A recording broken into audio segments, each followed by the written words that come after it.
Today's episode is brought to you by thisdayinthenfl.com. Celebrating football's greatest moments, one day at a time.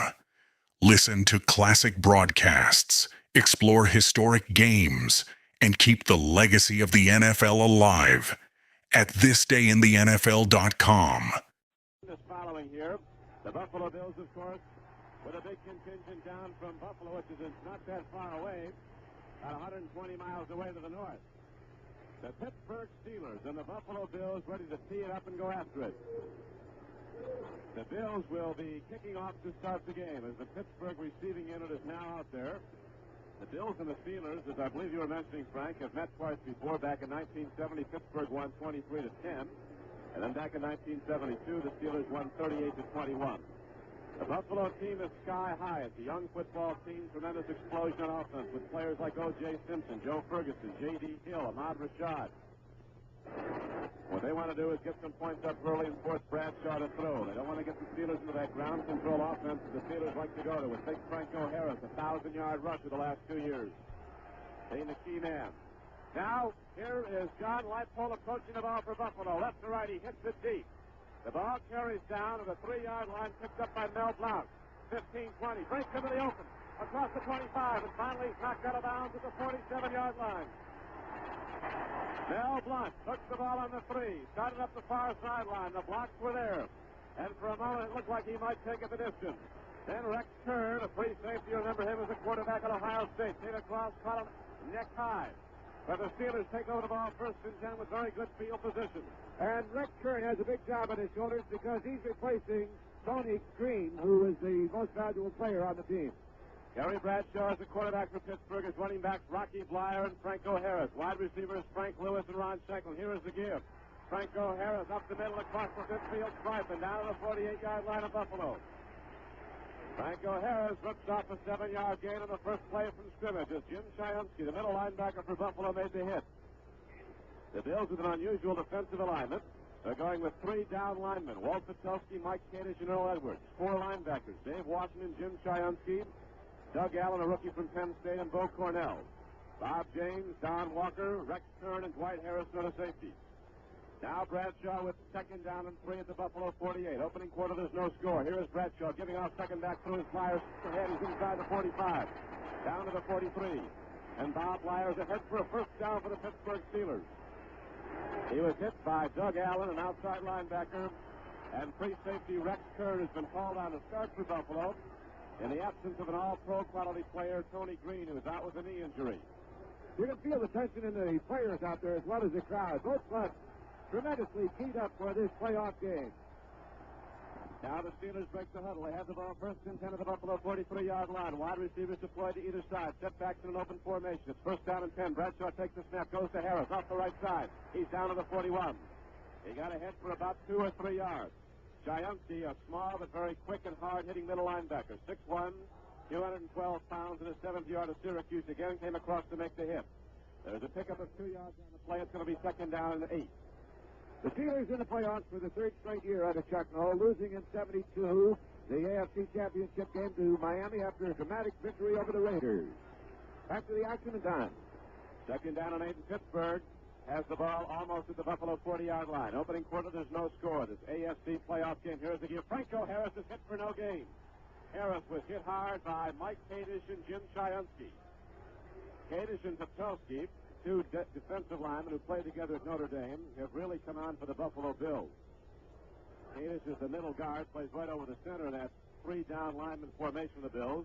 He came in low, got Franco Harris low, and Chiunsky came over the top, knocked him down for no gain.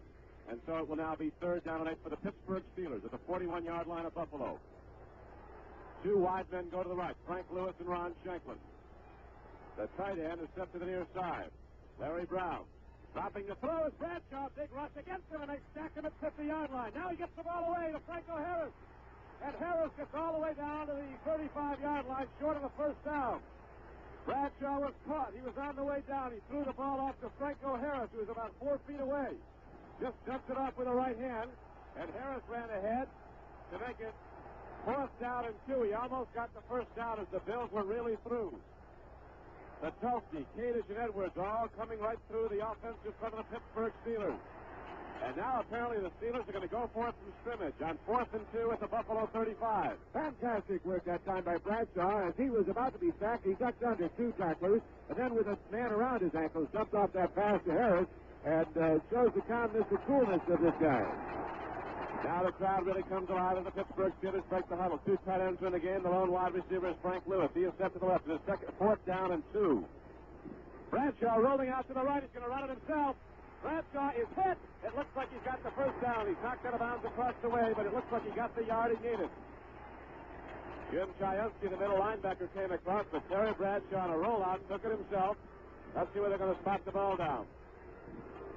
Apparently it's going to be close enough to measure, Frank. They're going to mark it that he went out of bounds at about the 33, and you hear the crowd reaction. Terry Bradshaw got enough for the first down.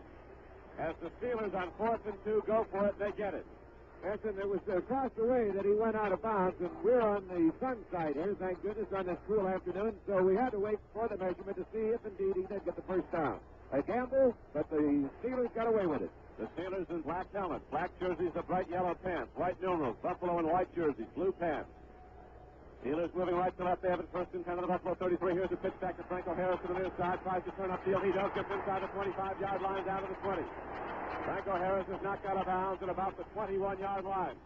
Rex Kern came across to hit him, but Franco Harris picks up 12 yards and a first down for the Pittsburgh Steelers. They're going to give Mr. Rex Kern a real workout today with Tony Green out of the game and Kern having to fill in those big shoes.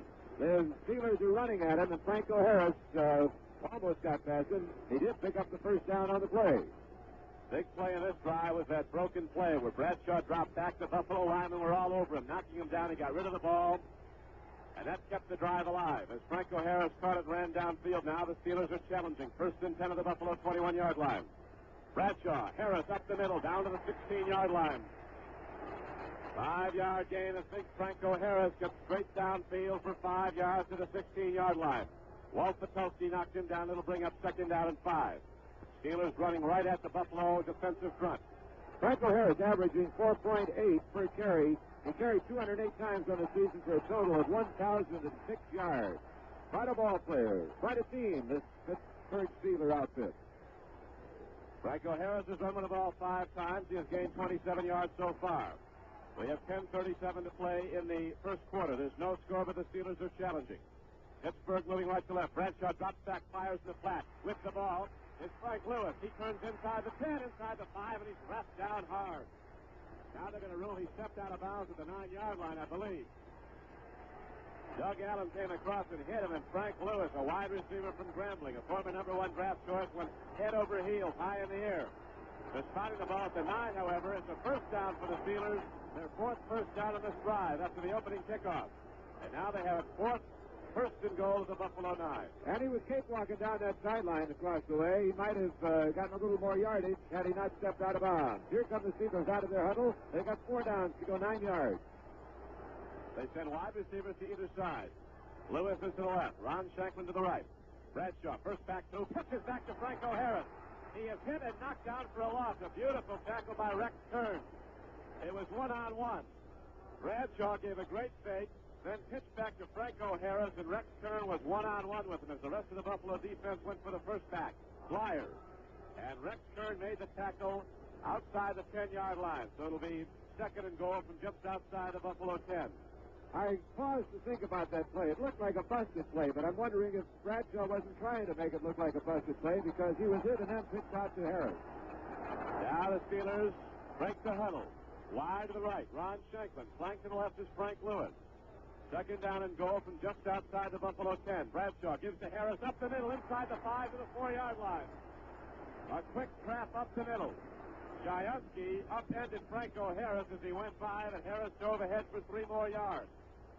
And so now the Pittsburgh Steelers have the ball, 3rd and goal at the Buffalo 4-yard line. Shanklin was in the far corner playing as part of a decoy, but Bob James had him covered like a blanket just in case the pass came that way. But the Steelers elected to go on the ground. Both Saban and Knoll are conservative ball-type coaches. They prefer to run that football. Dave Costa's now in as the defensive end. Buffalo goes to a 5-man defensive front. Goal line defense, 3rd and goal from the 4 for Pittsburgh. Bradshaw bootlegging. He's looking into the end zone. The rush is against him. He's looking to throw. Puts it up. It's dropped. Almost caught a beautiful defensive play by all-pro Robert James. The ball was triggered into Ron Shanklin, who was right on the money. But as the ball arrived, Robert James put a hard lick right in the small of the back. The ball popped free, and now the Steelers field goal unit is out, Frank. And Bradshaw had plenty of time. He was looking all over the place for receivers, but the Bills had some defense very well that time. And James is probably the toughest man to try to pass against. Girella will try the field goal. Roy Girella will be kicking from the 11-yard line, a 21-yard attempt. The set down is good. The soccer-style kick is high. It's good. It went over the upright.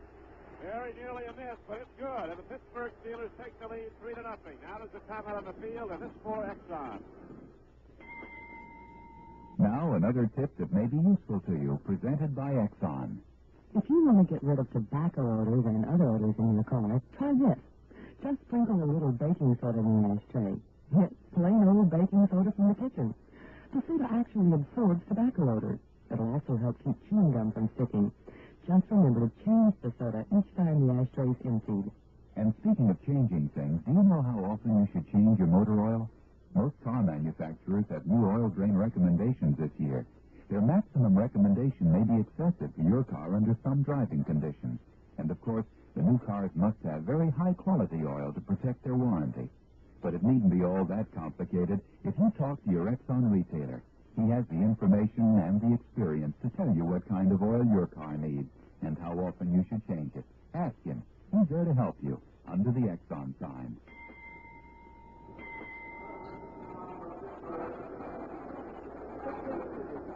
Right here at Three River Stadium this afternoon. It'll be the Steelers kicking off. They lead 3-0 as they took the opening kickoff, almost broke the play, and got to the 45 and then got down to the 11-yard line for the field goal.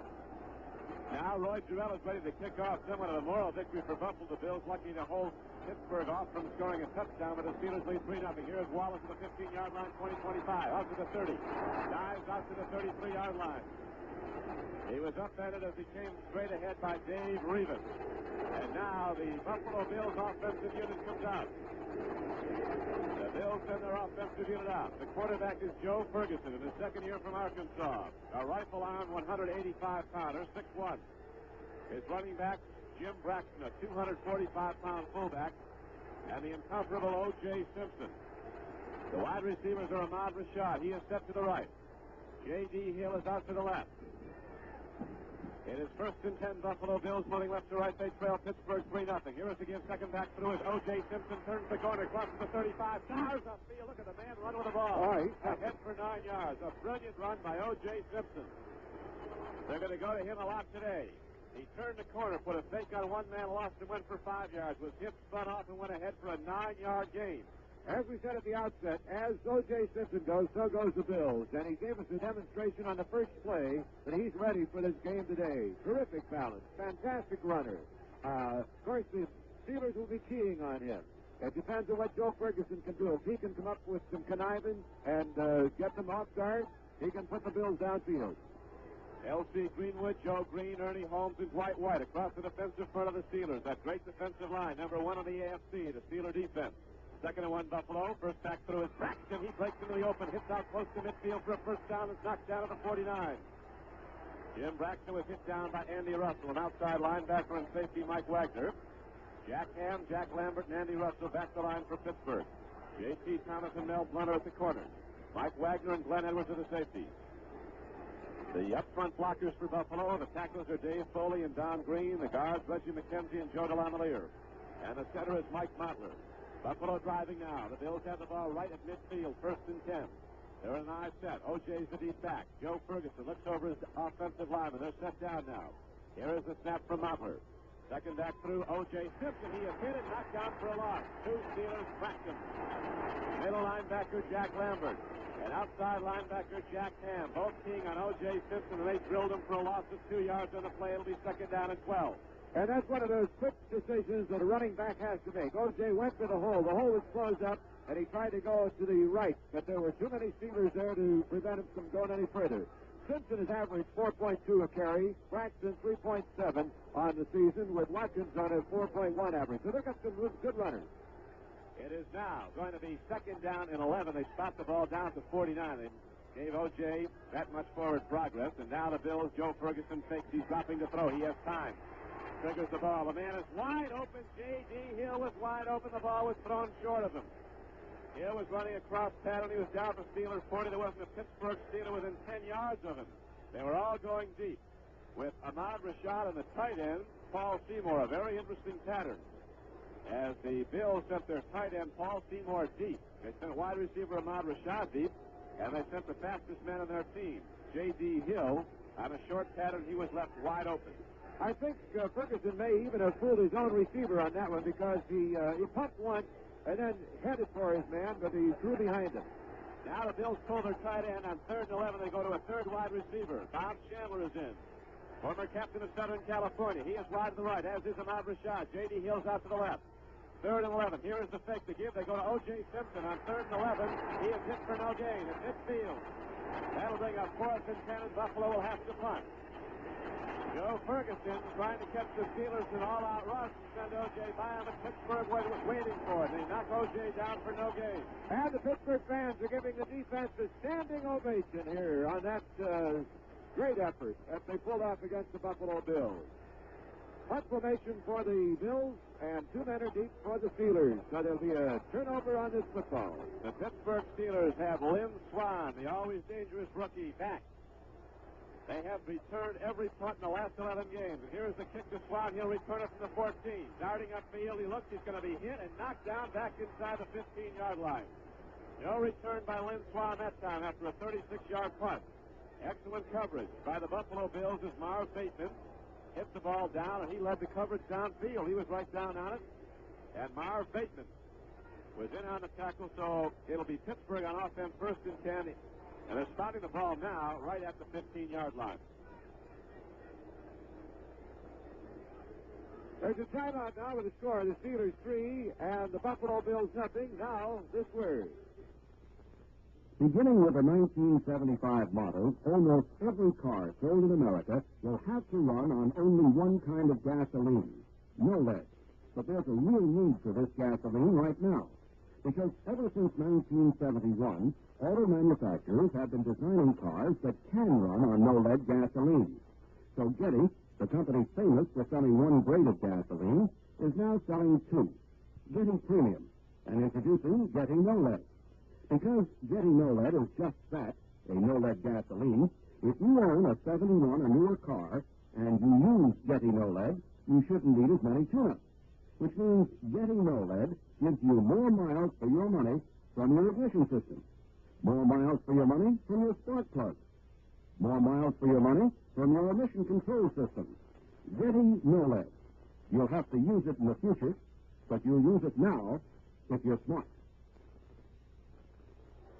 1st and 10 for the Steelers. They go to Franco Harris. He is knocked down back at the 12-yard line as he tries to go wide to the left. Blitzing on the play with an outside linebacker, Doug Allen, and a big defensive end, Earl Edwards, also came in to make the hit. So Franco Harris was hit as soon as he got the handoff from Terry Bradshaw. He spots the ball at the Pittsburgh 13-yard line. It is going to be 2nd down and 13 to go for the Pittsburgh Steelers. They lead the game 3-0 here in the first quarter. 5:10 to play in it. They drove down, had a 1st and goal to the Buffalo 9. The Bills held off, and then Girella hit a 21-yard field goal. Bradshaw dropping to throw. He's got time now. A big rush. He triggers it quickly and incomplete. Dave Washington, an outside linebacker, was coming on a blitz at Terry Bradshaw, and Bradshaw caught him out of the corner of his eye, fired the ball in the near flat, nowhere near the intended receiver. Frank Lewis, Dwight Harrison was covering on the play. It'll be 3rd and 13 for Pittsburgh. Frank? Stay with Mutual all afternoon because immediately following this game from Los Angeles, it'll be the Rams entertaining the Washington Redskins to decide who's going to go up against Minnesota. And on our Mutual line today, WGN in Chicago carrying both games. And their own Jack Brickhart will be bringing us the Sugar Bowl game here on Mutual on New Year's Eve. It is 3rd down and 13 for the Pittsburgh Steelers. Dropping the throw is Terry Bradshaw. He has time, triggers it in the flat. It is caught by Frank Lewis at the 24-yard line. Short of a 1st down, however, but very close to one. A brilliant reception. The Buffalo cornerback tried to make the big play on the game and tried to intercept. He almost got to it. Dwight Harrison came up on the play, but he just mistimed it. Well, that'll bring up fourth down and about 2 yards to go for the first down, so the Steelers will be punting. The Bills hold the second time Pittsburgh gets the ball, and now the Pittsburgh Steelers with Bob Walton in the game will be punting. Walton is standing back at the 11-yard line. Back deep now for the Buffalo Bills is Don Walker, number 26. Donnie Walker standing back at the Buffalo 35-yard line. Here's the snap. It's a good one to Walton. Light rush by the Bills. Not too long a punt, a knuckleball. Rex Kern goes over, takes a look at, lets it go out of bounds at about the 42-yard line. And there the Buffalo Bills will go on offense, first and 10 for the second time in the game as Walton hits the ball 34 yards for the Pittsburgh Steelers. 4 minutes and 46 seconds left to go in the first quarter. The AFC playoff opener for these two teams. The winner to meet the Oakland Raiders for the American Football Conference Championship next Sunday in Oakland, California. With the score, the Steelers 3 and the Bills nothing. There's a timeout on the field. Now this for Ford. To the 28,000 people who will buy a new car tomorrow, don't overlook America's best-selling newcomer. Of all the cars with new names introduced in 1975, one car has outsold all the other newcomers combined. Ford's Granada. Why? Ford feels it's simply a matter of value. Listen to these Granada owners. A neighbor across the street looked out and said, oh, ho, he's bought him a new Mercedes. Where do you get all that money? Our Granada is so beautiful and elegant, and I'm surprised it's this great for the price. I heard one man say to another man, it must be at least $8,000. Granada. Base sticker price $36.98, excluding taxes, title, delivery, and dealer prep. Excellent value of the Granada. Everybody came up there. Everybody. And they talked about the car, and they couldn't believe the value. Value. No matter what size car you want, Ford challenges you to match value dollar for dollar with any other car. Ford means value, and your local Ford dealer can show you. Look close and compare. Back to the action now. The give on first down is off to O.J. Simpson off the left side. He pokes. This broke the 45-yard line, but a penalty marker goes down on the play. We might have a legal motion against the Buffalo Bills. Offside is signaled against the Pittsburgh Steelers. Joe Green left early. And so Buffalo will now have it first and 5 as they'll advance the ball out from the 43-yard line out to the 48. The Pittsburgh Steelers lead the game 3-0 with 4 minutes and 41 seconds left to play in the first quarter. Pittsburgh, the first time they got the ball, got a good opening kickoff return, then drove downfield, could not take it in. Roy Juella hit a 21-yard soccer-style field goal. Now the Bills break the huddle with white jerseys and white helmets, blue pants, and the dark blue numerals. They're moving left to right.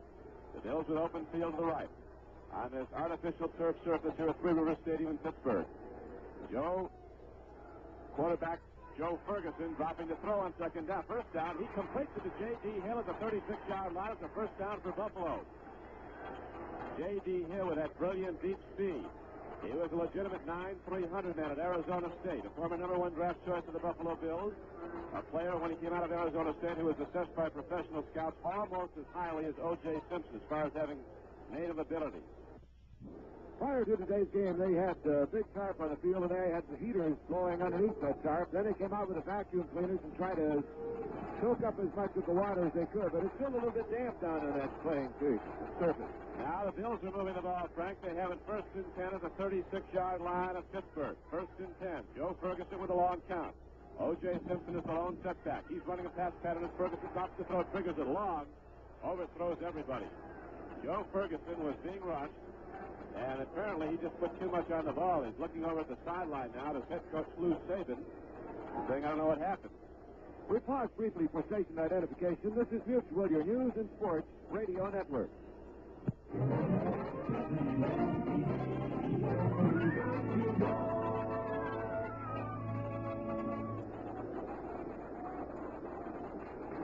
The Bills coming up the line of scrimmage, and here again, Don Crickey. It is second down and 10 for the Buffalo Bills. The ball is at the 36-yard line of the Pittsburgh Steelers here late in the first quarter. Pittsburgh leads the game 3-0. Wide to the left, Ahmad Rashad. Wide to the right, J.D. Hill. Here is Ferguson. Goes to O.J. Simpson, slanting up the middle. Simpson gets inside the 35 and down close to the 32-yard line. On second down, he gained about 4 yards. It'll be third down and 6 now for Buffalo. Defensive tackle Ernie Holmes, who wears number 63, now in his third year from Texas Southern, was on the stop for the Pittsburgh Steelers. And again, the Bills go to 3 wide receivers as tight end Paul Seymour comes out, and Bob Chandler goes in. The last time you recall on third and long yardage, the Bills tried to catch the Steelers in all-out rush. They went to the run to O.J. Simpson, but he was stopped for no gain, and Buffalo had a punt. Third down and 6 for Buffalo. 33-yard line of Pittsburgh. Joe Ferguson going with a long count. Now he's dropping back. He's got some time. Here's the rush. He puts it up. The ball is caught by Jim Braxton for a first down. Jim Braxton caught the ball at the 27. He had to get to the 26. He weighs 245 pounds. He turned around and carried linebackers Andy Russell and Jack Lambert right with him for 3 more yards. And carry them he had to do to get that first down. Great play. And the Lazy Boy Chair Company will recognize the most outstanding defensive and the most outstanding offensive player in today's game by awarding them a Lazy Boy reclining chair. Pat Livingston of Pittsburgh Press, Larry Felser of the Buffalo Evening News, and Larry Middlemiss of the Detroit News will make that decision. The Buffalo Bills, who lost their last 2 regular season games, 4 of the last 6, look like they're ready to play football today now as they're challenging. Pittsburgh is leading 3-0. Buffalo first and 10 of the Pittsburgh 24. Joe Ferguson again goes with a long count. Pitches back to O.J. Simpson, runs to the near side. He comes inside the 25-yard line. He's down to the 22. O.J. got ahead for maybe 3 yards as he dove downfield. He was knocked down by Ernie Holmes and Jack Ham. Simpson started to go wide. He has the option to, on the sweep, to either go wide or take it off tackle. But O.J. let him pick his hold. Reggie McKenzie was leading the way, third-year veteran out of Michigan, and O.J. had to really slow up a little bit for him because McKenzie, 6'4", 242, can't move quite as fast as O.J. can. O.J. calls McKenzie his main man, his main blocker. It'll be second and a long 7 now for the Buffalo Bills at the 22-yard line of the Pittsburgh Steelers. Joe Ferguson going with long counts, trying to catch those Steeler linemen coming early. Ferguson drops the throw, puts it open. The tight end has the ball. Paul Seymour is in for a touchdown. Paul Seymour caught the ball at the 2-yard line and dove in for a touchdown. Just getting over the last line. As the Bills go 56 yards in 6 plays to take the lead 6-3. Well, the Buffalo Bills have done what the Pittsburgh Steelers could not do. The Pittsburgh Steelers had to settle for a field goal at 8:51 into the period. Now with just a minute and 26 to go, the Buffalo Bills have taken a 6-3 lead, and they have a chance to open that up by a little bit more with the point after if it's successful. 6-3 Buffalo. The try coming up. The 22-yard touchdown pass play. Now John Lightfall is in to try to point after. Bob Chandler will hold. Here's the snap at the go, and the step down. The kick is high, deep, and it's good. Right to the upright, and the Buffalo Bills take the lead 7-3. We have 1 minute and 26 seconds remaining in the first quarter. And that might just do it for the Buffalo Bills. It might give them the momentum they need. Everyone was talking about the Bills coming in here. They're kind of flat, but they had lost their last 2 games. They'd lost 4 of their last 6 games. But now they seem to have everything generating for them. Braxton's running well. O.J. Simpson and he pairing off to do the running. And Paul Seymour hauling in that 22-yard touchdown pass from Joe Ferguson. And then the point after now makes it 7-3. And on the sunshiny but very brisk and cool afternoon at Three Rivers Stadium, Mutual happy to be on the scene. Frank Sweeney along with John Crickey. And immediately following this game, it'll be Los Angeles and Washington from the West Coast. Now John Lightfall has just hit the extra point and set to kick off. He drills it low and deep. The ball is fielded at the 12-yard line by Steve Davis. He's across the 20, across the 30, breaks an open field, knocks out the 37. Steve Davis caught a line drive kickoff. Lightfall can really hit the ball. And then he started straight ahead. The Steelers put the front line of Buffalo pursuers open. Davis ran ahead out to the 37 where he was knocked down by Ted Coy. So Pittsburgh goes in offense with relatively good field position. First and 10 at their 37. They led the game 3-0. Buffalo's just come back. Going 56 yards in 6 plays the last 22 and a touchdown pass from Joe Ferguson to tight end Paul Seymour. It's now 7-3 Buffalo. Here's a give. Franco Harris off the right side. Doesn't get much. Got out close to the 40. Pick up about 2, maybe 3 yards. Patulski and Kadish were both on the tackle for the Buffalo Bills. A gain of just over 2 yards. We'll call it second and a long 7. The ball is just short of the Pittsburgh 40-yard line. The Steelers in black and the bright yellow. The black helmets playing on their field before this spirited crowd. It's calmed down now as the Bills have come back to take the lead. We have 47 seconds left to play in the first quarter. Terry Bradshaw sets his team down. He fakes. He's dropping the throw. He has a lot of time. Triggers the ball out. A man is open, but he overthrows the tight end Larry Brown at the Buffalo 42-yard line. The wide receiver speed men. Frank Lewis and Ron Shanklin were running the deep patterns. The Buffalo zone was stretched out, and underneath came the tight end Larry Brown. He was wide open. Bradshaw had too much on the ball. And it goes as an incomplete pass. That'll bring up third in a long 7 for the Pittsburgh Steelers at their 40-yard line. The incomplete pass stopping the clock with 38 seconds to play in the first quarter. So far impressed by the fact that each of these quarterbacks are seemingly having plenty of time with which to look downfield for his possible receivers. Back to the action, Dan. It is third down and a long 7 for Bradshaw and the Steelers at the Pittsburgh 40. He's dropping the throw back inside his 30. A big rush. They're going to get him. Now he gets away. He's running. Terry Bradshaw gets the first down. Bradshaw running brilliantly, gets out of bounds at the 49-yard line.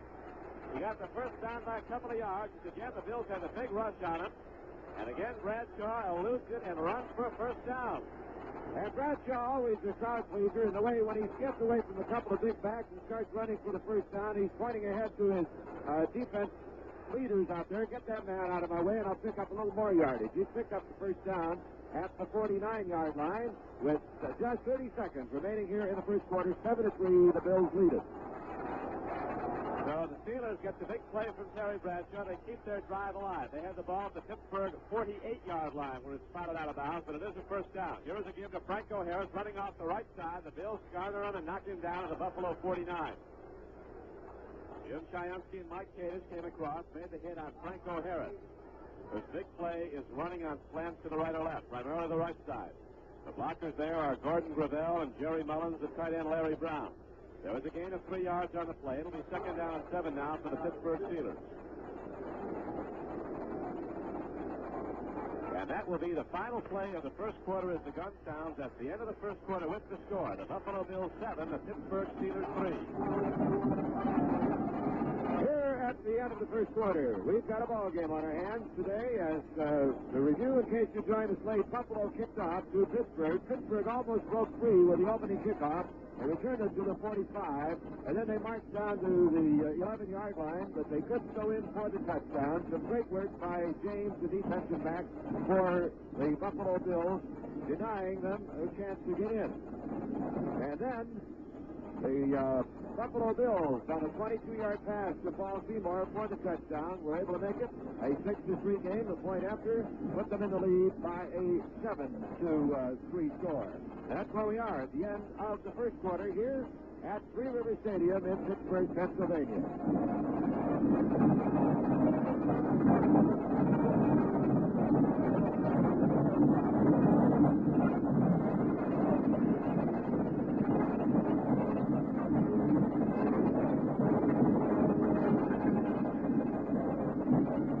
At Three River Stadium, this is Frank Smitty along with Don Crickey. The first quarter has run its course, and the ball is just on the right-hand side of that midfield marker at the 48-yard line. Statistics in that first quarter, mighty close. Pittsburgh 5 first downs, Buffalo 4. In total yards, Pittsburgh 75, Buffalo 67. Pittsburgh got 52 on the ground, 23 passing. Just a reverse for Buffalo, 45 yards passing and 22 on the ground. 3 out of 6 pass completions for the Steelers, 3 out of 5 for the Bills. No interceptions, no fumbles lost, just a 5-yard penalty, and that was against the Steelers. We're ready to go. The Steelers out of the huddle at the Bills 48. And there it will be second down and 7 for Pittsburgh. Buffalo leading as we open the second quarter, 7-3. Terry Bradshaw sets wide receivers to either side. He hands up to Rocky Blyer, turns the corner, crosses the 45, ducks inside, and dives ahead for a first down. Rocky Blyer, the former Notre Dame captain, dives down to the 41-yard line of Buffalo and gets the first down. Dwight Harrison knocked him down along with Walt Pokowski and Doug Allen. A fine run by Vietnam veteran Rocky Blyer. And so now the ball is advanced down close to the Buffalo 40-yard line. First and 10 for the Pittsburgh Steelers. With the opening moment to the second quarter, Buffalo leading 7-3. They scored on a 22-yard touchdown pass from Joe Ferguson to tight end Paul Seymour after Pittsburgh had gone in front 3-0 on a field goal by Roy Girella from 21 yards out. 2 wide receivers come to the right side. Blyer goes in motion to the left. Pitch back to Franco Harris. Tries to turn the left side. They catch him. He gets away, and then he's knocked down for no gain. Good defense by the Bills. They strung it out. Mirrored the blockers in front of Franco Harris, man for man, and then knocked down Franco Harris. Jim Chiansky put the first hit on him. So there's a loss actually of a half yard in the play. It'll be second down. We'll call it a long 10. The ball's at the 41-yard line of Buffalo. No doubt about it, there's a lot of heavy hitting going on down there in those two lines. The offense and defense, they're hitting against each other pretty hard. The Steelers have been in this playoff route 3 times now. The Buffalo Bills here for the first time. Under their head coach Lou Saban, they want to go on to victory. The Pittsburgh Steelers break the huddle. Terry Bradshaw sends Shanklin and Lewis wide to the left on second and a long 10 of the Buffalo 41. Bradshaw's rolling out. He's going to run with the ball. It's a foul play, and Bradshaw has another first down. He's knocked down hard. Bradshaw dives inside the 30-yard line. And he gets a first down at the 29-yard line as Bradshaw running well with the ball. That's his third run. And the second time he's gotten a first down. He has 22 yards and 3 carries. And he might have picked up more, except he had to try to hurdle Jim Flack out there, and his own man was responsible for bringing him down, I believe. Yeah, he was upended by his own man, and he went down hard in the shoulder. He's had some problems with that shoulder, but he bounced right up. So now the Pittsburgh Steelers are challenging. They have the ball first and 10 of the Buffalo 28-yard line. Here's the snap, the handoff to Franco Harris. Turns the right side, gets down and into the 27-yard line. A gain of little over a yard. As Dave Washington hit Franco Harris, just as the Pittsburgh Steelers defense is keying on O.J. Simpson of the Bills, so 2 of the Buffalo linebackers making a hit on Franco Harris in every play. He hasn't gotten much so far. He's run with the ball now 12 times, has gained 37 yards. We expected that the Bills would be in a 3-man line most of the day, but they've been jockeying back and forth from a 3 to a 5 and then occasionally a 4 front. Let's see what they do on this one. They've got 5 of them lined up out there. Of course, they sometimes move in the linebackers pretty tight there, too, to make it almost a 7-man line. And now it's going to be second down and a long 9 for Pittsburgh at the Buffalo 28-yard line. Bradshaw dropping to throw, starts to roll out. Can't find a receiver. Now he outs it into the end zone. Flyers out there. Touchdown, Pittsburgh. Bob Flyer had linebacker Doug Allen beaten and caught the ball for a Pittsburgh touchdown. The Steelers going 63 yards in 9 plays. The last 28 on a Terry Bradshaw to Rocky Flyer touchdown pass, which Flyer caught in the dead run in the end zone. So now it's a 9-7 game. The lead has changed hands. Pittsburgh in the charge of things now, and Roy Girella will try to make it a 10-7 game. 11 minutes and 51 seconds remaining in the first half, and the Steelers lead 9-7. Here's the PAT try. Roy Girella will be kicking. Walden will hold. Here's the snap, the set down, and score. The soccer-style kick is blocked. The Buffalo Bills blocked the extra point attempt. And so it is a 9-7 game, and that, of course, could be vital in the final outcome on this extra point. Now with that score, the Pittsburgh Steelers 9, the Buffalo Bills 7. There's a timeout in the field. This for Delco and Lazy Boy. Maybe all you know about batteries is they're necessary to start your car, and you want one that will give you dependable starting. That's just what the Delco battery was designed to do. It supplies a burst of power to start a car in almost any weather. If you're just not sure about your battery, stop in at a Delco dealer. Have him check everything out. If you need a new battery, have him install a new Delco battery. We enjoy Christmas in Florida, too. This is Coach Don Schuler with a special Christmas message. For the perfect gift this Christmas, give a Lazy Boy chair. Lazy Boy, with its rugged construction and He-Man comfort. Lazy Boy gives you reclining pleasure day after day and Christmas after Christmas. But remember, there are many imitations, but only one Lazy Boy. Take it from Don Schuler. This year, your perfect gift is a first-class recliner from Lazy Boy. The chair people. It's a champion. Pittsburgh Steelers lead by 2 points, 9-7, as Girella tees up that ball at his own 35-yard line, and the Buffalo Bills get set to receive the kickoff. Girella approaches the ball. He'll be heading it left to right. Wallace Francis is back deep for the Buffalo Bills. He takes the kickoff at the 10-yard line. 15, 20, across the far side, 25, 30. Still on his feet. Now he dances to the outside. He fumbles the ball, and Buffalo recovers. A Buffalo player fell on as Wallace Francis trying to spring himself, spinning and diving away from the Steelers. Lost the football. But it looked like Doug Allen, who was just beaten for the touchdown. A wrecked turn fell on the ball. So Buffalo goes in offense first and 10. They're spotting the ball at the Buffalo 29-yard line. There might be a lot of scoring in this football game. Both teams have shown they can throw the ball on each other. and 2 touchdown passes, but after the last one, who gave the Steelers the lead, the extra point was blocked. So Pittsburgh leads the Bills 9-7. 11:38 to play in the first half. Joe Ferguson with an eye set in his backfield. O.J. the deep back. A long count. He's been going with that all day. Goes to Simpson. Straight up the middle. Simpson's across the 35, across the 40-yard line. He has the first down for Buffalo on a straight-ahead carry for 11 yards. The 2 safeties finally got him. An 11-yard gain. Talking to O.J. before the game. Very quiet, subdued. They say that's how Simpson is before a big game. There's very little to say. Seemingly very unemotional, but he's a volcano inside. He's just ready to play football. He's a fantastic runner. It looked like it was only room enough for the 5-year-old boy to get through that line that time, and he found the hole and went through. 11 yards. It was an amazing run. Great run up the middle by Simpson. Now the Bills have the ball first and 10 of their 40-yard line. Joe Ferguson again with a long count. Here's the snap to give. It goes to fullback Jim Braxton, powering ahead maybe 2 yards. He's out to about the 42 or 3-yard line. L.C. Greenwood, the big defensive end from Arkansas A&M, was there to make the hit for Pittsburgh along with middle linebacker Jack Lambert and tackle Ernie Holmes. There was a gain of 2 yards on the play. The ball is spotted at the 42-yard line of Buffalo. 2nd down and 8 for the Buffalo Bills. There's going to be a lot of passing in this game, and you have to think, Frank, there's going to be a lot more scoring. Yeah, and I think O.J. Simpson would be very happy to take that offensive unit out to dinner tonight. Simpson's run with the ball 6 times. He has gained 26 yards this game so far.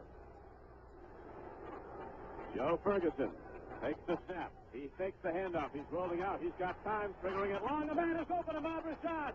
He catches the ball and then drops it at the 13-yard line.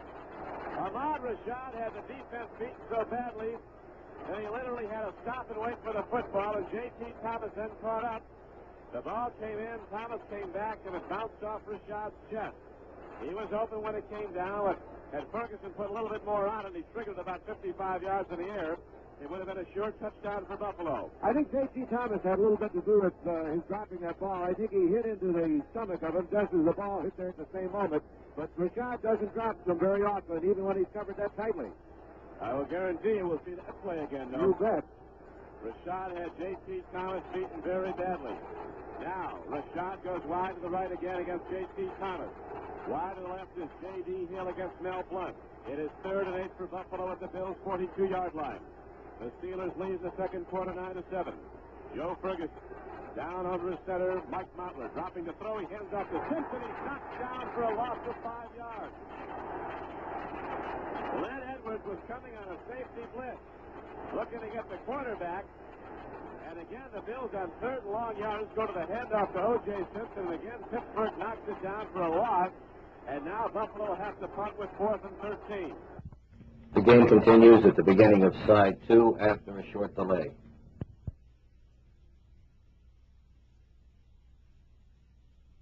This is the kind of a game that we anticipated it would be. Another AFC thriller where they start putting those points on the board. Buffalo trailing 7-6, has to give it up by way of the punt. Make that 9-7, I'm sorry. Here's the snap. The punt by Marv Bateman is downfield. It hits at the 33-yard line. Down to the 32, it's down there. And the Steelers will go on offense. They do not get a return. A short punt, only 28 yards by Bateman. But there was no return by the always dangerous Lynn Swan. And so the Pittsburgh Steelers leading 9-7 go back on offense with 9:23 to play in the first half, right? And with the score, the Steelers 9 and the Buffalo Bills 7. There's a timeout.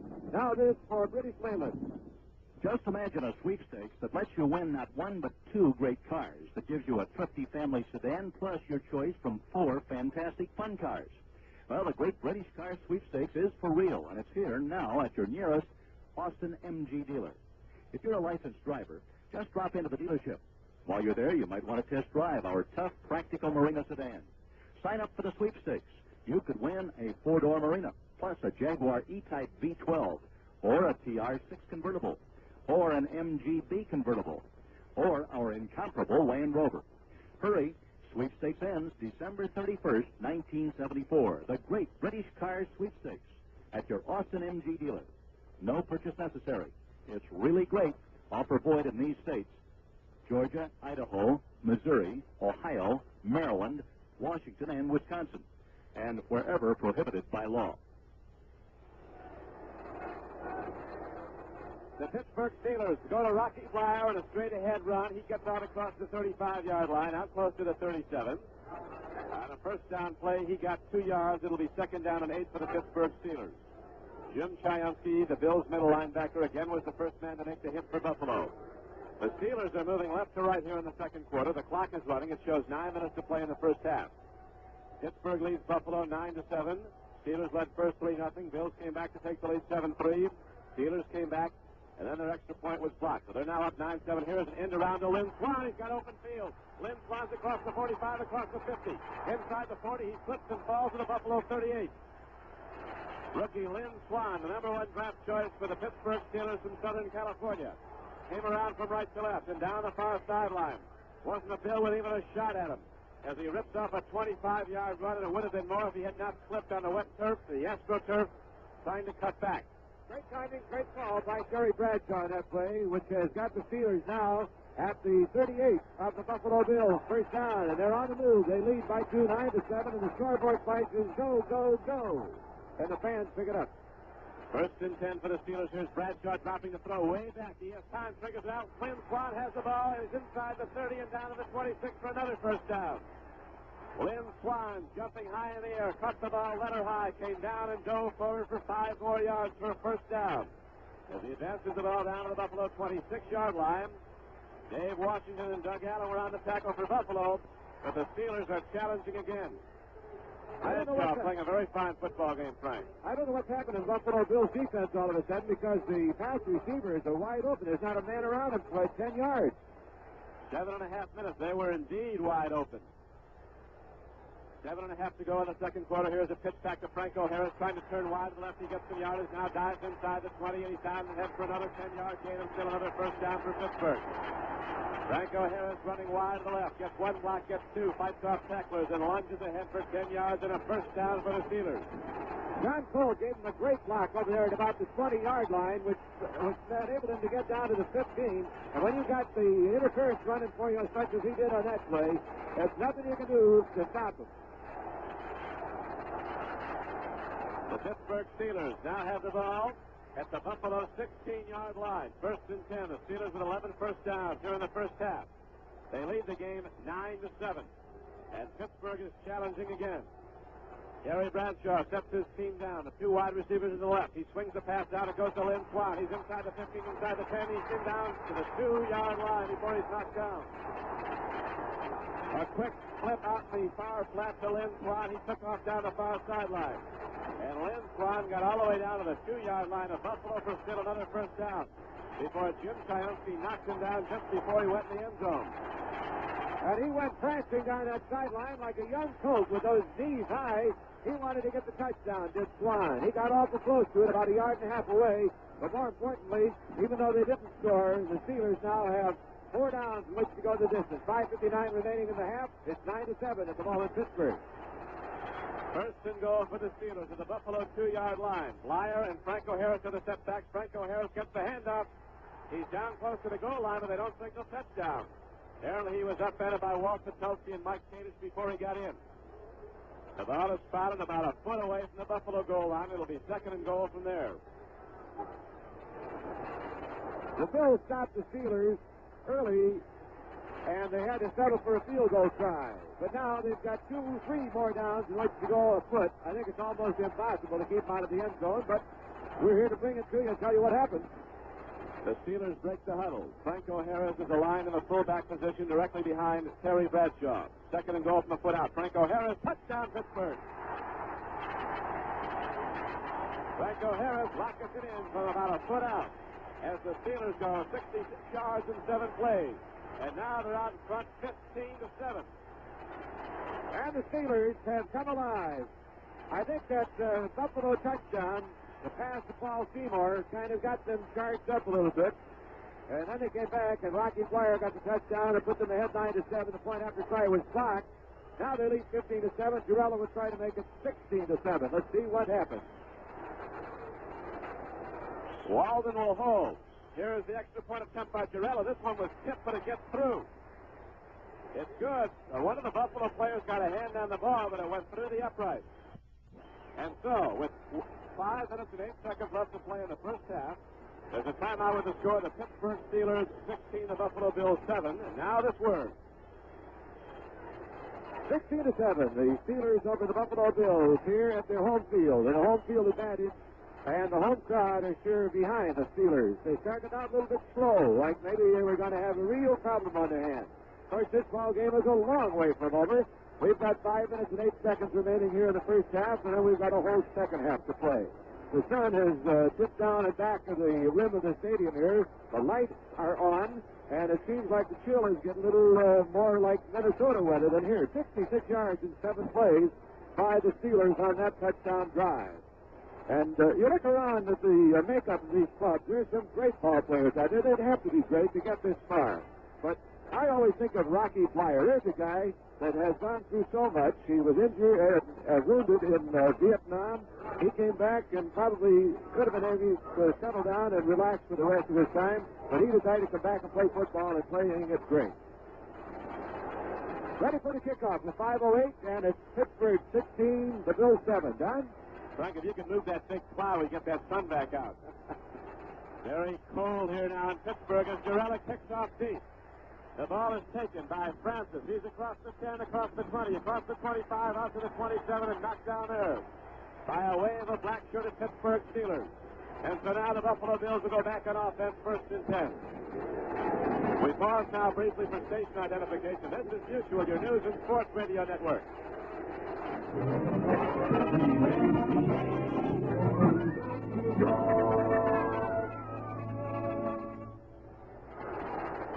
Buffalo Bills ready to go on the offense. And here again, Don.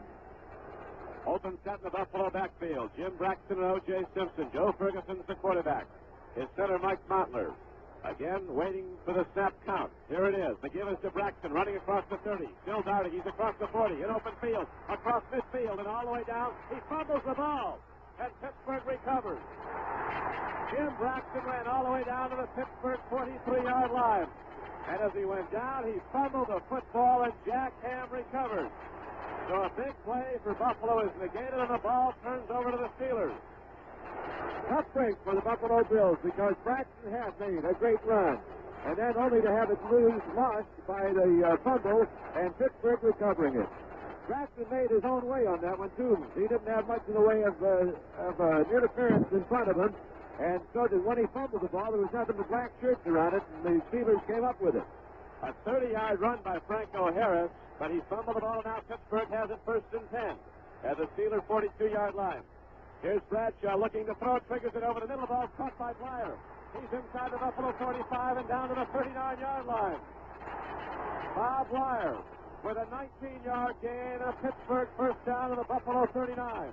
As the Bills are helplessly inept in trying to stop the passing game of Terry Bradshaw. That was a 19-yard gain.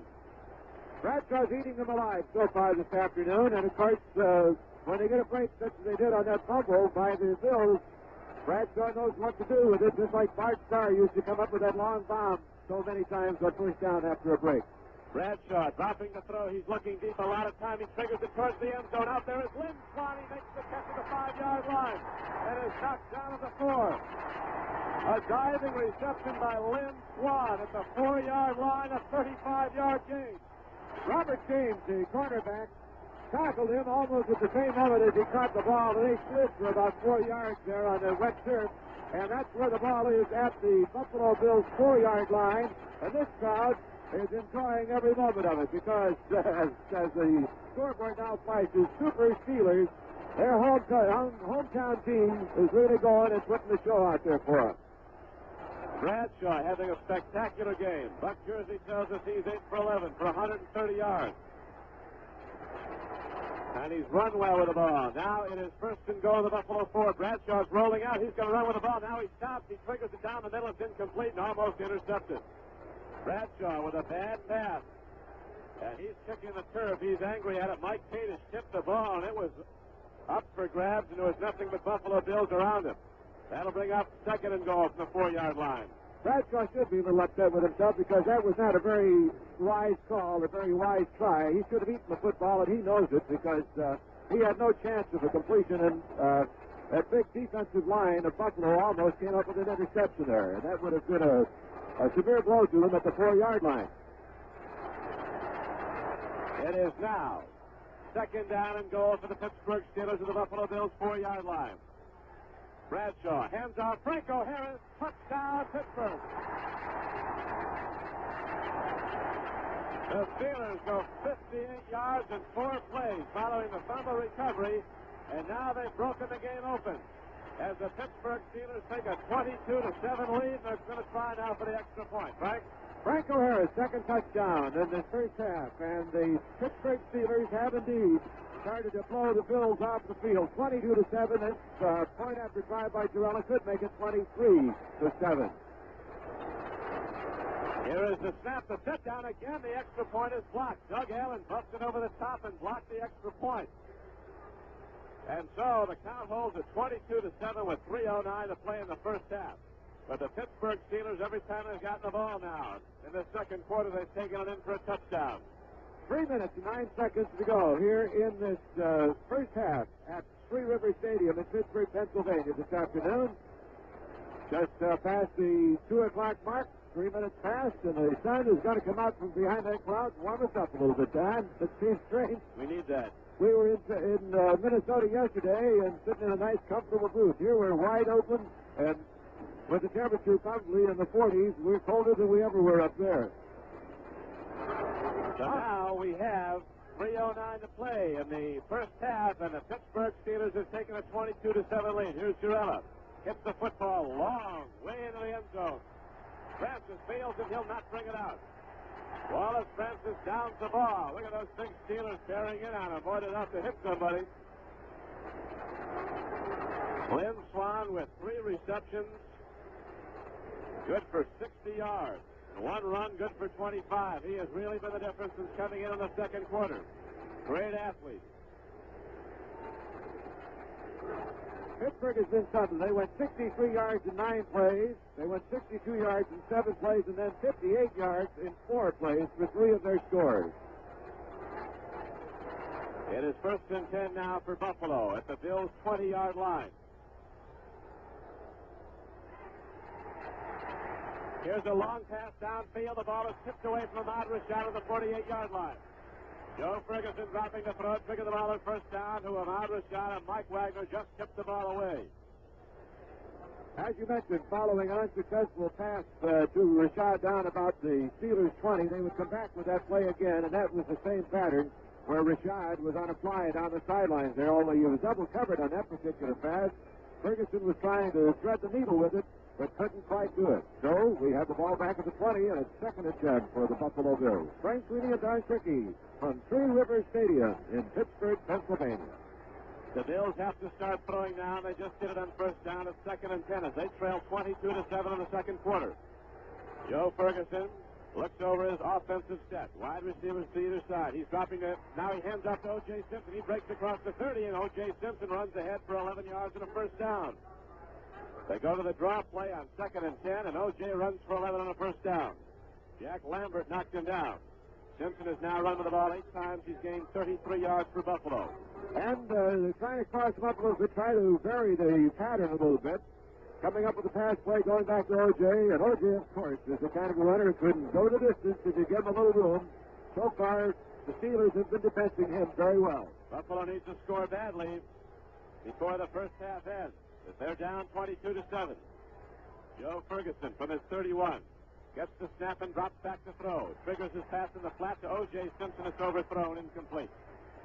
Simpson running an out pattern of the Buffalo 40. Couldn't get to the ball. Is now bring up second down and 10. Andy Russell was covering on the play, but the pass was nowhere near O.J. Simpson. So now the clock is stopped with 2 minutes and 11 seconds left to play in the first half. And it'll be second down and 10 for the Buffalo Bills at their 31. Pittsburgh is in the lead 22-7. It's amazing the way this ball game has turned around. It looked like the Buffalo Bills were going to play them even Steven, but Pittsburgh has come on strong with just 11 seconds more than 2 minutes remaining. They lead 22-7 in the first half. Joe Ferguson has his team set down. He'll be throwing. Dropping back. Now he hands off to O.J., and this time Jack Ham is right on top of O.J. and knocks him down for an 8-yard loss. A draw play doesn't work again. Play before that, they went to it, and O.J. got 11. This time, the Steelers were looking for O.J. all the way. That will bring up third down and about 16 yards to go for the first down. And now we've got the 2-minute warning, and with the score, the Pittsburgh Steelers 22 and the Buffalo Bills 7. Now this for Pennzoil. A lot of us, when we need to lose a few pounds, will go on a crash diet. Trouble is, afterwards, some of us go back to our old eating habits, and pretty soon we gain those pounds back again. Well, dealing with fuel shortages and our cars is a little like that. We're coming to realize crash programs won't work, and we have to give up some old habits for good and develop some new ones. Maintaining your car's engine in top condition, for example, is one habit that can add more miles per gallon to your driving. And one of the best ways to maintain your engine is with Pennzoil motor oil. You see, Pennzoil is refined from 100% pure Pennsylvania-grade crude oil, and its famous additive V7 is blended into every can to help keep your engine running smoothly. So make it a habit. Next time you need to change or add oil, ask for Pennzoil. Remember, when your car is worth caring for, Pennzoil is worth asking for.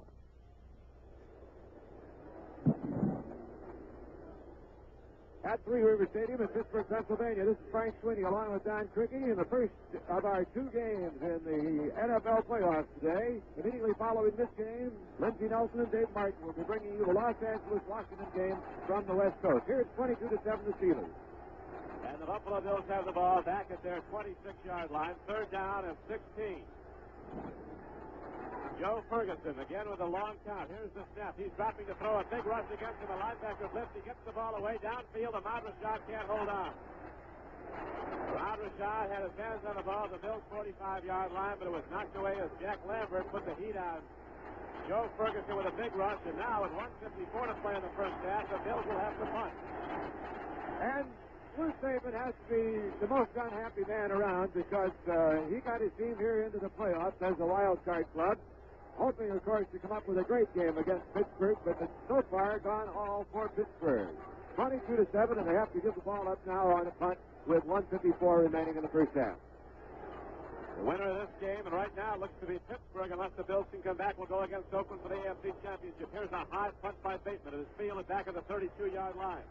Wagner has the ball there. Starts upfield, gets out to the 34-yard line, is knocked down, and here is a penalty marker down at the Pittsburgh 40-yard line. 1:41 left to play now in the first half. The Steelers going back on offense in command of the game at 22-7, right? I have to wait to see what the call was, but I wouldn't be a bit surprised if it isn't face mask. That's it. Somebody grabbed onto a face mask down there in the crowd, and it's going to be against the Buffalo Bills. So moving that ball forward from the Pittsburgh 41 now, it'll be up to the 46-yard line of the Steelers. They have a minute and 41 remaining in the first half, and they lead 22-7. The Buffalo Bills have not been in the playoffs since 1966. And right now they have a big problem. It's the Pittsburgh Steelers on their home field. They've moved out in front 22-7. Buffalo led earlier 7-3. Gary Bradshaw having a big game at quarterback, hands up to Bob Blyer, turns down the right corner, gets across midfield, spins his way and fights his way down inside the Buffalo 45-yard line. He has a first down. Bob Blyer's all the way down to the 44-yard line, and he has first down yardage for the Pittsburgh Steelers. The clock continues to run. 1:22 to play in the first half. The Steelers with their full complement of timeouts. They have 3 remaining. Rocky Blyer has now run with the ball 4 times. He's gained 26 yards. Of course, he had that long touchdown reception from Terry Bradshaw, Blyer's first touchdown of this season. Bradshaw dropping the throw on first down. A lot of time, triggers it long. A man is open. Lynn Swan, the ball's overthrown, and we might have interference. A penalty marker's down at the Buffalo 28. And Bob James might be guilty of an infraction against Lynn Swan. And apparently that is going to be the call. It'll be 1st and 10 now for Pittsburgh at the point of infraction of Buffalo 28. I would have been a bit surprised had that call gone the other way and been offensive interference. But it wasn't so ruled, and the Ball is now placed down at the 39-yard line of the Buffalo Bills. It'll be first down for the Steelers. 58 seconds to go in the first half. It is not ruled to be pass interference. It is ruled to be defensive holding, which is a 5-yard penalty from the line of scrimmage and an automatic first down. So the Steelers do get the first down, and they have the ball now first and 10 at the Buffalo 39-yard line. John Starworth is in the game. He is wide to the left. Here's a handoff to Franco Harris. He doesn't get much as Walt Patowski grabs him. Bo Cornell comes over the top. Down to the 39-yard line. He got back to the line of scrimmage, and now the Steelers stop the clock with 51 seconds to play in the first half. In case you joined us late, Buffalo kicked off. They almost broke for the touchdown, but they had to settle for a field goal at 8:51 remaining in the first quarter. They led then 3-0. Then, with 1:26 remaining in the first quarter, Buffalo got on the scoreboard on a 22-yard touchdown pass to Paul Seymour. The point after was good, and the first quarter ended with Buffalo leading 7-3. But then, in the second quarter, it's been all Pittsburgh. They went 63 yards in 9 plays, and a pass to Breyer put them ahead 9-7. The point after was blocked. Then they went 62 yards in 7 plays. 2-yard run by Harris put them ahead 15-7. This time, Torello's point after was good. 16-7 was the score at that point. Then Braxton, after a great run by for the Buffalo Bills fumble, Pittsburgh recovered and went 58 yards in 4 plays. Franco Harris again scoring, and the point after try was blocked. The next row yard 22-7 with 51 seconds remaining here in the first half. All right, Frank, we're now set to go as Terry Bradshaw comes back over from talking with head coach Chuck Knoll. This is the third year the Pittsburgh Steelers have been in the playoffs. Third straight year. Last year they were beaten badly in an opening round game by the Oakland Raiders, a team they'll probably be facing next week if they maintain this lead through the last 2 quarters. Right now, Pittsburgh has the ball second and 10 at the Buffalo 39-yard line. Bradshaw dropping to throw. Lot of time. Looks downfield. Hits Rocky Blyer. He dives down to the 30, short of a first down. A 9-yard gain on the play, and that'll bring up third down and 1. 35 seconds to go. The clock running. The Steelers are lining without a huddle. Bradshaw down behind the center now. 25 seconds. He drops back to throw on 3rd and 1. Lost it into the end zone. The ball is caught by the tight end at the 5-yard line. He dives down. He's out of bounds at the 1-yard line. Larry Brown caught the ball at the 5 and goes down to the 1. Did not get in, but he gets out of bounds to stop the clock with 18 seconds to play. A 29-yard gain on the play. And the Pittsburgh Steelers are threatening to score again and blow this game wide open. 18 first downs for the Steelers. And now they are taking a timeout. I was a little surprised they didn't take a timeout before that last play. They got the ball underway, and they have 18 seconds now to make a yard. If they can get in there and get another 6 points on the board, it'd be almost an insurmountable lead that they would take into the dressing room with them at halftime. Steelers have 1 timeout remaining in the first half, and the Bills still have their full complement of 3 remaining. It's a packed house here at Pittsburgh this afternoon. Now the sun is breaking through again. Feels good. We're over here on the sun side, and wasn't thinking that'd be that important to us, but sitting out in the open such as we are here at the Steelers Stadium, it feels real good to your mutual announcers, Don Crickey and I. A reminder, stay tuned that Los Angeles Rams Washington Redskins game follows immediately on the heels of this game. Lindsey Nelson and Dave Martin out there, and then Mutual, who has brought you Notre Dame games all season long and the NFL games on Monday night, will also bring you the Sugar Bowl game from New Orleans with Jack McHouse and Dave Martin on New Year's Eve. 18 seconds left to play. In the first half, the Pittsburgh Steelers first and goal to Buffalo 1. Pittsburgh goes to Franco Harris. Touchdown Steelers. Harris goes in off the left side, standing up. And all of a sudden, it's a 28-7 game. The Steelers going 54 yards in 5 plays. And they're calling their big guy, Franco Harris, who's gone in for 3 touchdowns here in this first half. So Pittsburgh will go to the locker room with a 28-7 lead, perhaps 29-7, although Jarrella, who's now attempting the point after, has had 2 blocks already. Here's the snap, the step down, the kick is up and good. He gets a big hand, and it's 29-7. The Steelers in command of the game with 16 seconds to play in the first half. The Pittsburgh Steelers were rated a 7.5-point favorite prior to the opening kickoff of today's game. No one anticipated this great surge by the Chuck Noll forces in the second quarter. But there they are on the board. Great big 29 points for the Pittsburgh Steelers and only 7 for the Buffalo Bills. The Buffalo Bills out there scrapping. They're going to fight it all the way down to the wire. But it doesn't look good for them now as the Buffalo Bills will go into halftime into the dressing room trailing 29-7 unless something unforeseen happens in the remaining 16 seconds here in this first half. The Steelers, Frank, have scored 26 points in the second quarter to take the lead here 29-7. The Bills' touchdown came in the first quarter on the 22-yard touchdown pass, but now the Steelers have command. Here's Duello's kickoff. It's high. Carries down to the 5-yard line, taken there by Wallace Francis. 10, 15, 20.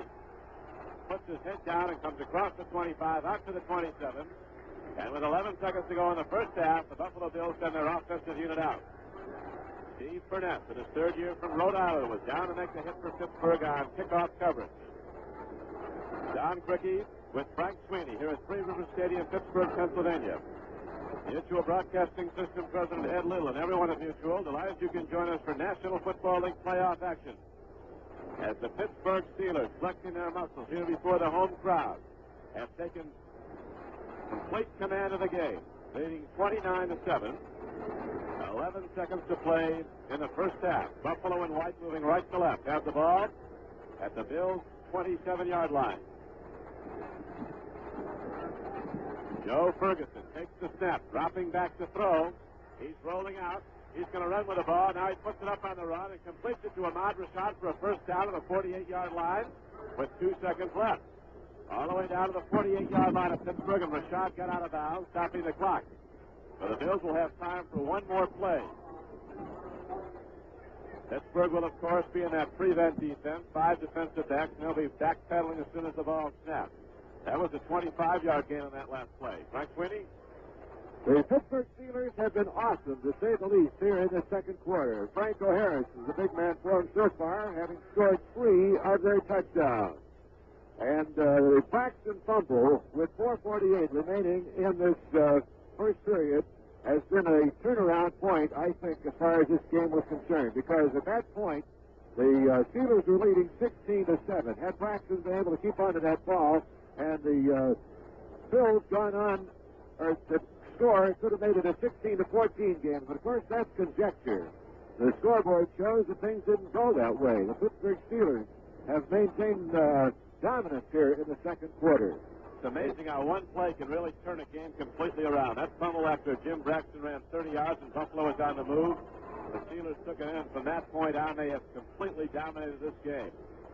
Offensive plays, Pittsburgh has run off 40-22 for Buffalo.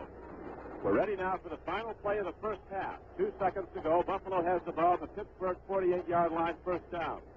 Joe Ferguson will be throwing the home run ball. No time to set up a field goal. Ferguson pedaling back. Swings it out to O.J. Simpson. Simpson across inside the 40. Bending and weaving down to the 38-yard line. And the first half ends with the score. The Pittsburgh Steelers 29. The Buffalo Bills 7.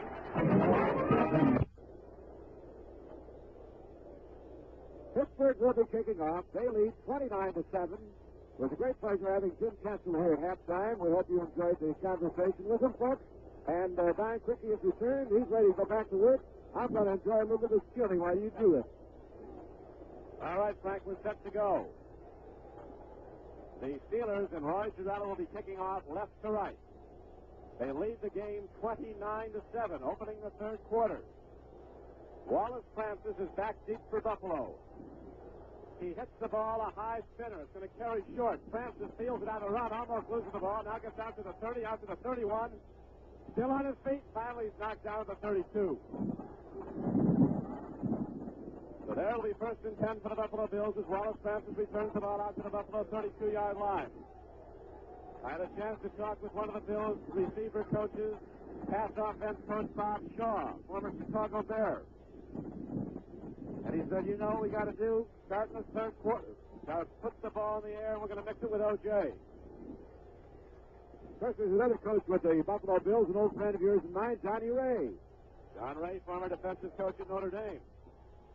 Now Joe Ferguson has O.J. Simpson as the deep man of the eye, set the backfield in the first down and 10. Ferguson dropping the throw, looks in the flat, puts it out. The ball is caught for a first down by his tight end, Paul Seymour. All the way out the 45-yard line. A gain of some 13 yards on the play. The tackle was made by linebacker Jack Ham. But the tight end, Paul Seymour, you'll recall earlier in the game, caught the 22-yard touchdown pass from Joe Ferguson. It gave the Bills a 7-3 lead at that point. Now, Buffalo will have to go to the throwing game as they trail 29-7, opening the third quarter in this AFC playoff game. Ferguson sends J.D. Hill wide to the left. Wide to the right, Ahmad Rashad. Ferguson takes it on a quarterback keep. Straight ahead run on first down, and he gets ahead for maybe 3 yards. He checked off of the line of scrimmage, saw something in the Pittsburgh defense he didn't like. As far as attacking with the plays called in the huddle, so he went to an audible, called for his own number, and took it straight ahead. Joe Green knocked him down. There's a gain of 3 yards in the play. It'll be second down and 7. Buffalo Bills have got to generate something here in this third quarter and really get back on the board if at all they can. They trail by 22 points, so that's a lot of points to put up. Pittsburgh with a spectacular second quarter, scoring 26 points. Now the Bills with the ball. Something on the Pittsburgh defense he didn't like. As far as attacking with the plays called in the huddle, so he went to an audible, called for his own number, and took it straight ahead. Joe Green knocked him down. There's a gain of 3 yards in the play. It'll be second down and 7. Buffalo Bills have got to generate something here in this third quarter and really get back on the board if at all they can. They trail by 22 points, so that's a lot of points to put up. Pittsburgh with a spectacular second quarter, scoring 26 points. Now the Bills with the ball, second and 7 at their 48-yard line. Here is a give to O.J. Simpson. He darts ahead for only a couple of yards as the Steelers close down on him and knock him down. O.J. got out close to midfield. He was knocked down by outside linebacker Jack Ham, who wears number 59. Now in his fourth year from Penn State and an all-pro quality linebacker. The Bills with white jerseys, dark blue numerals with the red trim, white helmets and blue pants. The Steelers, black jerseys, black helmets with the yellow trim, the bright yellow pants with a black stripe down the side. Digging in on defense, the number 1 defense in the American Football Conference. Buffalo breaks the huddle. It is third down and 6 for the Bills at their 49-yard line. Joe Ferguson looks to be throwing. Again, he goes with a long count, fumbles the snap, picks it up, throws the ball downfield. It's incomplete. Ahmad Rashad was the intended receiver. He is protesting he was interfered with, but there's no flag. And it certainly looked like he might have been. It certainly did indeed look like he might have been interfered with because the defender was all over him, but the official is much closer to the play than we are, sitting up here about 50 feet in the air in the stand. It's not ruled that way, so Buffalo will have to give the ball up on the way of the punt. Trailing 29-7. Nothing has been going right for Buffalo since Jim Braxton fumbled there in the second quarter. Here is a snap now. The punt by Marv Bateman is short. It's going to hit inside the 20. Takes the Buffalo roll. It is picked up at the 8-yard line. Wagner's going to return it there. He gets out to the 11 and is knocked down. A 43-yard punt by Bateman. He got the last 15 yards on the roll. And so the Pittsburgh Steelers, who scored 26 points in the second quarter to break this game wide open, now send their offense out for the first time in the third quarter, leading the game 29-7. And it's been all Pittsburgh in the second quarter, and the Steelers now find themselves deep in their own territory. They'll have to move that ball out, but they haven't seemed to have had any problem in moving that ball out. But as Jim Kessel said, in the NFL, the game can turn around.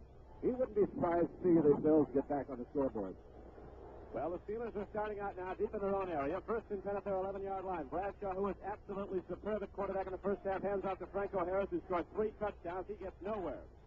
Harris tries to hit off the right side. The Bills knock him down quickly. Their defensive play off the bottom of the pile is defensive end Walt Patulski and defensive tackle Mike Kadish. The Bills going with a 3-man down lineman set in the front and 4 linebackers. It will now be second down and 9 for the Pittsburgh Steelers. The ball at the Pittsburgh Steelers 12-yard line. Wide to the right is Lynn Swan with a first half he played. Didn't come into the second quarter on offense, and he was spectacular. Caught 3 passes for 60 yards, ran for 25 yards, and now he gets the ball again on an end around. He's almost knocked down. He gets free. Now he gets free and is hit at the 10-yard line and dropped back at the 8. Lynn Swan was almost caught by defensive end Earl Edwards at the 2-yard line. He got free, got back to the 10 where he was hit with a driving tackle and knocked down. Bo Cornell, an outside linebacker, got him. There was a loss of a yard on the play in the end result, and now will be 3rd down and 10. To quote an old Babe Ruth saying, "You may fool me once, but you're not going to fool me a second time." They tried that end around earlier in the game, and it worked very well for them. This time, Buffalo was ready for it. They almost actually threw it back on the goal line. Now Swan goes out wide to the left, wide to the right. Ron Shanklin. Bradshaw looking to throw on 3rd and 10, standing at the goal line, figures it up the middle, incomplete. Going to Bob Lyer, swinging out of the backfield. His pass was underthrown. It is incomplete, and now the Pittsburgh Steelers will have to punt to Buffalo. Well, Buffalo's come out to play in the second half. They may have been deflated when they went into the dressing room, but they've come to play in the second half, and so far have been keeping the Pittsburgh Steelers down in their own end. They can come up with good field position following this punt. Bobby Walden is standing in his end zone for Pittsburgh. The Buffalo Bills could get very good field position as their deep man, Don Walker, is standing at midfield. Here is Walden's punt. It's end over end, fairly deep. Walker fields at the Pittsburgh 45. Looks to turn upfield. Now gets a little room to run. Gets inside the 40 down to the 38. And a wave of black jerseys standing up and stop his forward progress. And so Buffalo now takes over the ball for a second time as the Steeler is down on the field. But is apparently all right as he's getting up. And with the score, the Steelers 29, the Buffalo Bills 7. There's a timeout on the field. Now this for Fram windshield wipers. You're driving your car. It starts raining. It's hard to see, so you switch on your wipers. But instead of making things better, they make them worse. You make a mental note to change them next time you get a chance. Then you remember you made the same note last time it rained. You turn off the highway onto a street you know. At the same time, something you don't know. A small boy is getting on his bicycle. He doesn't care if it's raining. He's wearing his new yellow slicker. He wobbles out 50 feet in front of you. You see something yellow. You turn the wheel and jam on your brakes. The car skids. You hit a rose bush on somebody's front lawn. You were lucky. The kid was even luckier this time. But you may not be next time. Remember, if you can't see, you can't stop. A message delivered in the interest of your kids and everybody else's kids by the makers of Fram windshield wipers. Well, the sun is shining, and Don Cricky has just given me the order that I got to keep that sunshine out the rest of the afternoon. I'll do my best, Don. You take care of the play-by-play. All right, we got the sun shining now, but not on Buffalo. As they trail 29-7, the Bills have the ball. 1st and 10 at the Pittsburgh 39-yard line. We are early in the third quarter. Here is a handoff to O.J. Simpson. He breaks inside the 35-yard line and down close to the 33. O.J. ripping off a run of about 8 yards. Mike Wagner made the tackle. It's just amazing to watch Simpson run with a football. You're sure he's hitting down behind the line of scrimmage like on that play, and all of a sudden he's ahead for 8 yards. The ball is advanced down close to the 32-yard line as the Pittsburgh Steelers break their defensive huddle, and the Bills come out on offense, moving right to left. They have open field to the right. Joe Ferguson is the quarterback. Wide to the left is Ahmad Rashad. J.D. Hill, the normal wide receiver on the right side, is now tight there. Here's a fake, a handoff to O.J. Simpson, trying to turn wide. He turns upfield, got maybe only a yard. Steelers were there to hit him hard. White, number 78, was the first man to get it. And also on the play for Pittsburgh was defensive cornerback Mel Blunt. The Lazy Boy Chair Company will recognize the most outstanding defensive and the most outstanding offensive player of today's game by awarding them a Lazy Boy reclining chair. Pat Livingston of the Pittsburgh Press, Harry Fulcher of the Buffalo Evening News, and Larry Middlemass of the Detroit News are our judges for today. The game continues at the beginning of side 3.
Frank, we have a very spirited crowd here at Three River Stadium in Pittsburgh. A tremendous following here. The Buffalo Bills, of course, with a big contingent down from Buffalo, which is not that far away, about 120 miles away to the north. The Pittsburgh Steelers and the Buffalo Bills ready to tee it up and go after it. The Bills will be kicking off to start the game as the Pittsburgh receiving unit is now out there. The Bills and the Steelers, as I believe you were mentioning, Frank, have met twice before. Back in 1970, Pittsburgh won 23-10. And then back in 1972, the Steelers won 38-21. The Buffalo team is sky high. It's a young football team, tremendous explosion on offense with players like O.J. Simpson, Joe Ferguson, J.D. Hill, Ahmad Rashad. What they want to do is get some points up early in fourth.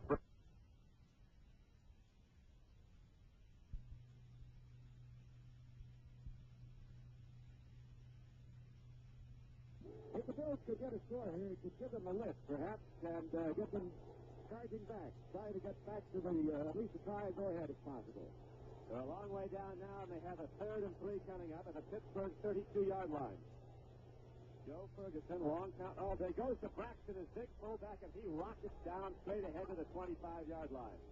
We were talking earlier, the play that really turned this game around completely in favor of Pittsburgh was in the second quarter. The Steelers were leading at that point 16-7. Braxton took off on a run of 30 yards and was really moving downfield, lost the football. Pittsburgh got it, went the other way to score, and that busted it open. That seems to have been the turning point, and Jim Kenson agrees with us, Don, that there's one play that's made a great big difference so far.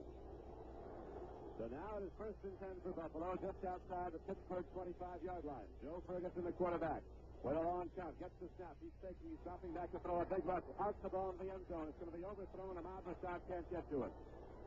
Ferguson saw the big rush and triggered a timing pattern to the corner of the end zone intended for Ahmad Rashad, but there was too much on the ball. So it'll be 2nd down and 10 now for Buffalo to Pittsburgh 25. Ahmad Rashad was looking one way, then the other way, and he wanted to get that reception as best he could. But, of course, the ball was out of bounds. Even if they caught it, it wouldn't have mattered. But they still have 2nd down, and I just at the 26-yard line. The Bills have an opportunity to get on the board. And, boy, do they want to get on the board right now. It is now 2nd down and 10 for Buffalo at the 25-yard. Now they're not spotting the ball at the 26. They lost a half a yard in the touchdown. 2nd and 10 for Buffalo. The Bills down close, trying to get points up. 8 minutes and 34 seconds to play in the third quarter. Pittsburgh 29, Buffalo 7. Joe Ferguson again with a long count, dropping the throw. He stands in the pocket. A lot of time, puts it out. The ball is caught for a 1st down by Ahmad Rashad on the far side of the field. He gets the ball down at the 14-yard line. Good for a 1st down. Rashad knew just where he had to go. J.T. Thomas was covering. He makes the reception for a 1st down. So it is now 1st and 10 for the Bills at the 14-yard line of Pittsburgh. Frank? Good pattern that time as the receiver saw that he had to come back. He was being covered very well, but he came back and got the pass reception, and now Buffalo has the ball inside the Steelers' 15-yard line, and this is an important series of downs coming up right now. The Bills break the huddle. 1st and 10 at the Pittsburgh 14-yard line. The Bills moving right to left, have open field to the left. O.J. Simpson and Jim Braxton open set in the backfield. Here's a give to Simpson dancing. He's inside the 10-yard line. And he's all the way down to the 6-yard line before he's upended. And very close to a late hit by Glenn Edwards. It came in over the top as Simpson dances downfield for 9 yards and a 1st down carry. They're going to spot the ball just inside the 7-yard line. But the clock continues to run. 7:23 to play in the third quarter. Buffalo challenging now. The officials do a great job in the NFL, but of course they can't see everything. They can't be omnipresent, but it sure did look like Glenn Edwards came in with a late hit on that one. Ahmad Rashad wide to the right. J.D. Hill is wide to the left. High set in the backfield. Braxton up back. Simpson set back. A long count by Joe Ferguson. Here is the fake. They give to Braxton, and the fake 245-pound fullback from West Virginia burrows his way inside the 5-yard line. Put his head down and pushed Jack Lambert and the rest of the linebacking crew that came in to hit him right back inside the 5. So there was a good gain on the play. Very close to yet another Buffalo 1st down. They might measure. And they award the Bills a 1st down at the Pittsburgh 4-yard line. The clock continues to run. 6:45 to play, and time is already a factor for Buffalo, even though in the third quarter they've got a long way to come back. and they aren't running plays very quickly. No, they're not. And I'm surprised that first half took about an hour and a half to play. Joe Ferguson down behind his center. First and goal at the 4-yard line for Buffalo. Ferguson gets the snap, goes to Simpson. He darts inside, got maybe a yard. Wells go to the goal line. He's down to about the 2-yard line. Simpson gives it everything he possibly can. If there's an opening there on the Plymouth margin, he'll go through it. That time, however, there's just too many bodies, including his own Buffalo Bills in front of him, to pick up any great yardage. But he has the ball just shy of the 3-yard line, and the Bills are in possession. They've got to keep on moving if they can. They've got second down coming up, and about 3 yards to go on the pay dirt. They trail 29-7. 5:50 to play in the third quarter. L.C. Greenwell is the first man to hit Simpson on the last play. It is now second down and goal for the Buffalo Bills at the 3-yard line of the Pittsburgh Steelers. Joe Ferguson gets the snap. He's dropping the throw. Timing's head, and he puts the ball up in the end zone. Touchdown, Buffalo. No, they rule it incomplete. Ahmad Rashad had the ball in his hands and fouled as he went out of bounds, caught it outside, but it was ruled he did not have possession inbounds, so it's an incomplete pass. And that hurts. When you're losing, things like that seem to happen quite frequently. Rashad had it, but he did not have full control of it, as you mentioned. Out of bounds, it's really an incomplete forward pass. They still have 2 downs in which to do something. This third quarter has moved along a lot faster than any of the preceding 2 quarters. 5:38 is all that remain in this third quarter. Number 81 is just come on, Bob Chandler, wide receiver for Buffalo. Now it is third and goal for the Buffalo Bills at the 3-yard line of the Pittsburgh Steelers. The Steelers going to a 7-man defensive front. Their goal line defense. Here is the fake. Ferguson's rolling out, throws to Simpson. Touchdown. O.J. Simpson catches the ball for a Buffalo touchdown, swinging out of the backfield. As the Bills go 39 yards in 10 plays, and it's now a 29-13 ball game. It is not over yet. Buffalo has dominated the third quarter. And that was the same type of a pass pattern, only Rashad dropped it. O.J. held on to it, and a 5:34 to go. It's 29-13. It could be 29-14 in just a matter of moments, as the point after try will be coming up.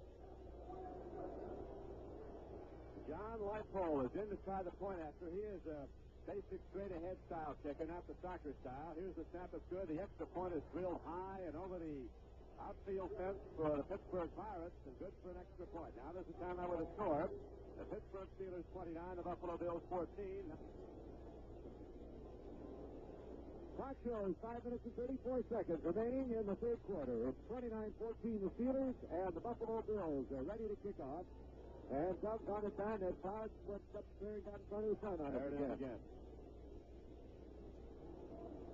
So now it is a long kickoff, a high one, but it does end up carrying short. It's picked up by Mel Blount. He gets across the 20, works his way out close to the 30, is knocked down at the 29-yard line.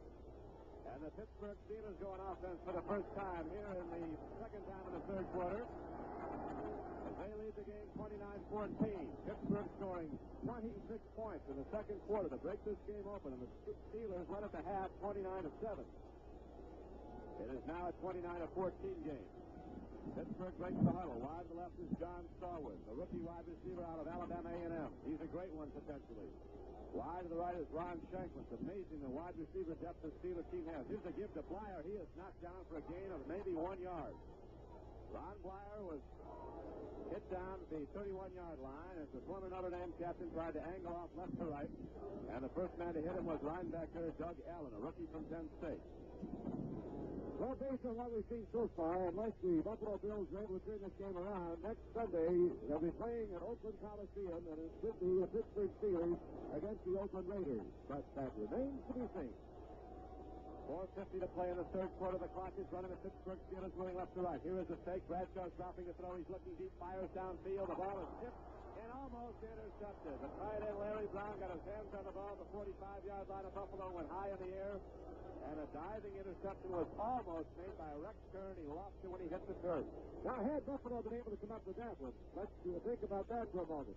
They would have had pretty good field position at their own 40. And if they could have gone ahead and driven for another touchdown, we would have had a 29-21 game. Coming down to the fourth quarter, it could have made things most interesting, to say the least.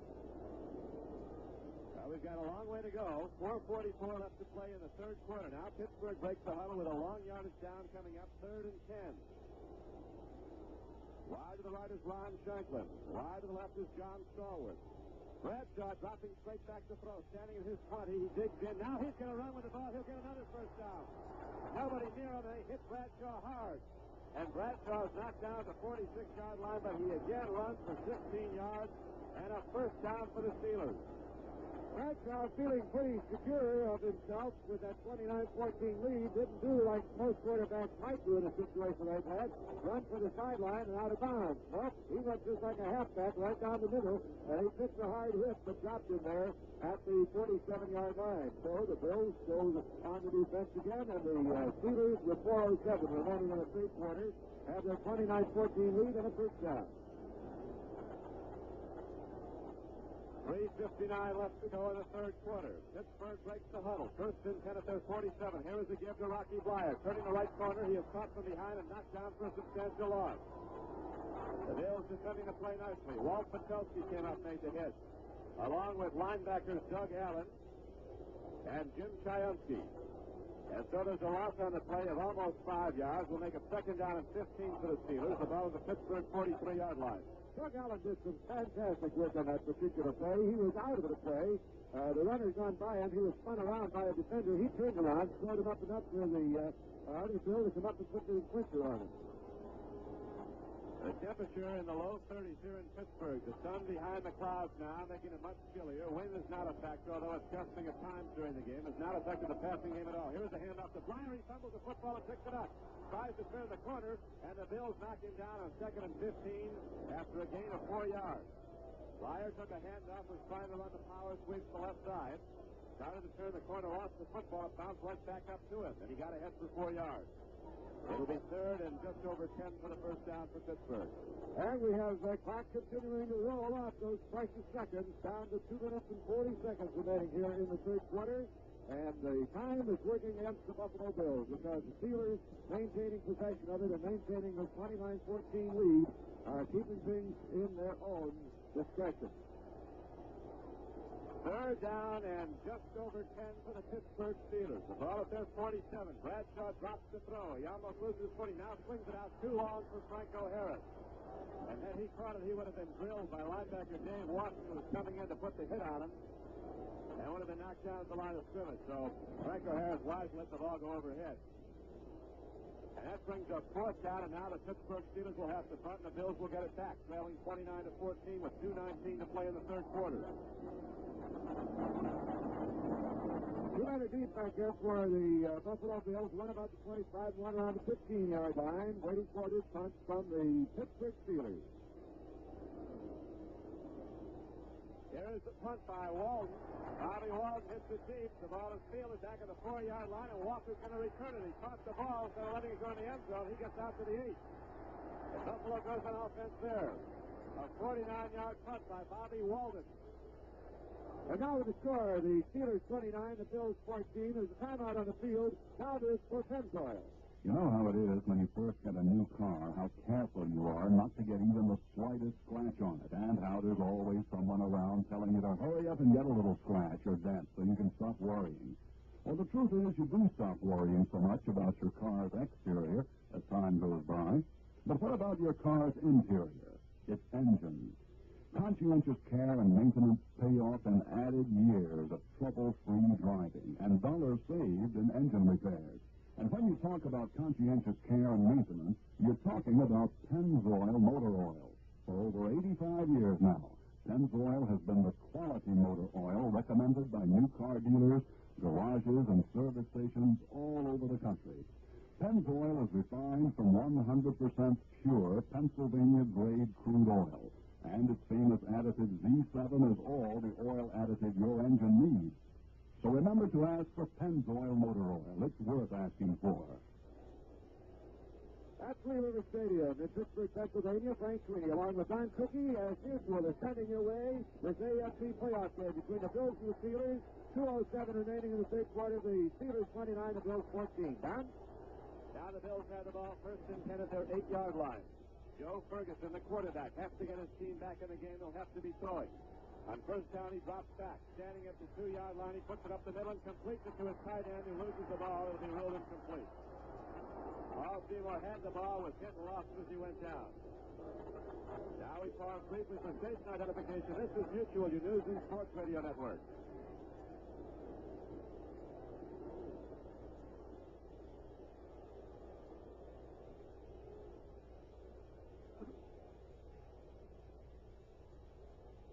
John Quickie with Frank Sweeney at Three Rivers Stadium, Pittsburgh, Pennsylvania.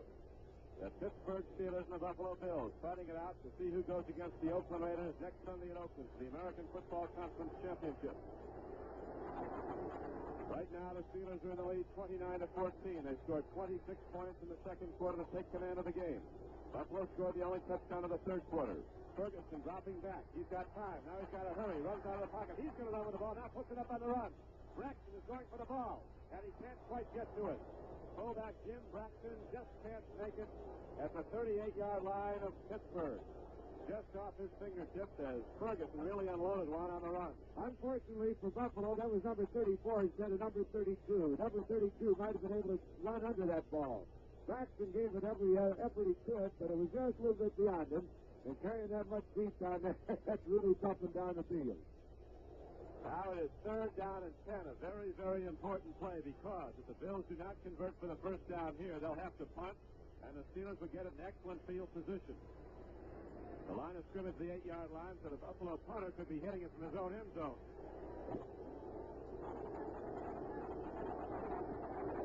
Buffalo is huddling in the end zone. Now the Bills break the huddle. Wide to the left is J.D. Hill. Wide to the right, Ahmad Rashad and Bob Chandler. They pulled the tight end. They're going with 3 wide receivers. 3rd down and 10 for Buffalo at the Bills' 8-yard line. Joe Green right over the nose of the center, Mike Montler. Here's the snap. Ferguson drops back. He's got time. Puts it up. The ball is off the fingertips of Ahmad Rashad, incomplete. And so, as you mentioned, the Buffalo Bills will have to give it up. The punter will be standing in the end zone. And the Steelers, who have everything going their way, should come up with excellent field position again. And one more time, the crowd gives a standing ovation to that Pittsburgh defensive unit. That's well they should. They've done a great job today. Yes, they have. The Pittsburgh defense, as we were mentioning earlier, Frank, number 1 in the American Football Conference. And now Lynn Swan is standing back at the 45-yard line of Buffalo. Punter Marv Bateman standing in his own end zone. Here's the snap. He hits it from the goal line. A long, high spiral, a well-punted ball. Swan takes it to the Pittsburgh 45. He's to the 50. Turns upfield. He fumbles the ball. Who's got it? Looks like the Pittsburgh Steelers recover. Lynn Swan hit hard and fumbled the ball. It was free at the Buffalo 45, and a Pittsburgh Steeler fell on the ball. The last man off the bottom of the pile is Dave Revis and also Reggie Garrett. They were both down on the ball. It just goes to prove that when things are going against you, they really go against you. The fumble was made. Bill had a shot at that recovery, but he couldn't come up with it. Pittsburgh did, and here they move from the 46 of Buffalo. Harry Bradshaw brings his team out of the huddle. Here is a handoff to Franco Harris. Breaks it into the open, comes inside the 35 and down to the 32-yard line of Buffalo for a first down. Before he was finally knocked down on the play by safety Rex Kern and middle linebacker Jim Chayefsky. Forgive me a facetious moment, but Franco Harris is playing out there today like he wants to get out of this stadium and out the warm climate out there in Oakland next weekend. That'll be rough out there. Right now, the Steelers are driving, and they're in the lead, 29-14. Pittsburgh has the ball at the Buffalo 32-yard line. Bradshaw gives out Franco Harris, runs headlong into Mike Kadish, who knocks him down after a gain of 2 yards. He advances the ball to the Buffalo 30. It is 2nd down and 8 now for Pittsburgh. Franco Harris with a straight ahead run as Harris and Kadish both help each other off the ground. Don't forget that immediately following this game, we'll go out to Los Angeles, where Lindsey Nelson and Dave Martin are waiting to bring you the Los Angeles-Washington game. And then on New Year's Eve, Jack Brickhouse and Dave Martin will be in New Orleans to bring you the Sugar Bowl game right here on Mutual. Franco Harris has rushed 20 times for 72 yards in this game. He scored 3 touchdowns. Here is a handoff to Harris. He won't get anything here. In fact, he'll lose yards. And here's a penalty marker down. A penalty marker goes down as Franco Harris is knocked down for a loss. Patowski and Kadish hit him, knocked him down outside the Buffalo 30.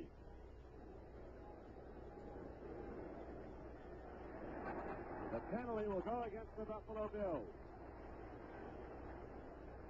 Penalty is signaled against the Buffalo Bills as they make the big play on 2nd and 8. They threw Franco Harris down for a 4-yard loss, but now the ball is being advanced 5 yards, and we're waiting for the official signal. Face mask grabbing. First down, Pittsburgh. So the Steelers, beneficiaries of a penalty against Buffalo. It is 1st and 10 for Pittsburgh at the 25-yard line.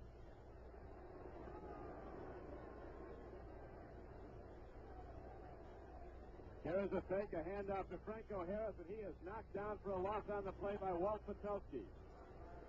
Walt Patelski threw aside his blocker and knocked down Franco Harris for a loss on the play of about 2 yards. It'll be 2nd down at 12. The ball is at the 27-yard line, and there is the gun ending the third quarter. And with the end of the third quarter, the score, the Pittsburgh Steelers 29, the Buffalo Bills 14. Now this for Econocar. In most American cities, when you want to rent a car, you can choose from 15 or 20 companies. You can rent from 3 or 4 names you know and pay their big high rates, or you can rent from somebody you've never heard of, pay low local rates, and take your chances on the kind of service you'll get.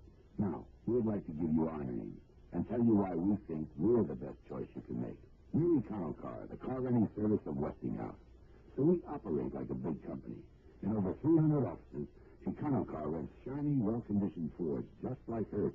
But because we don't have their expensive locations and fancy offices to pay for, we rent our cars for a lot less, and we'll tell you exactly how much less when you call us. Chances are our rates will be right down there with the local companies. So instead of calling those 15 or 20 companies, why not just call us and get big company treatment at local company rates? Econocar, and nationwide service of Westinghouse. For reservations anywhere in the country, call Econocar, toll free at 800-874-5000. Land travel arrangements for Mutual Radio Sports made through Econocar Rental System, a service of Westinghouse.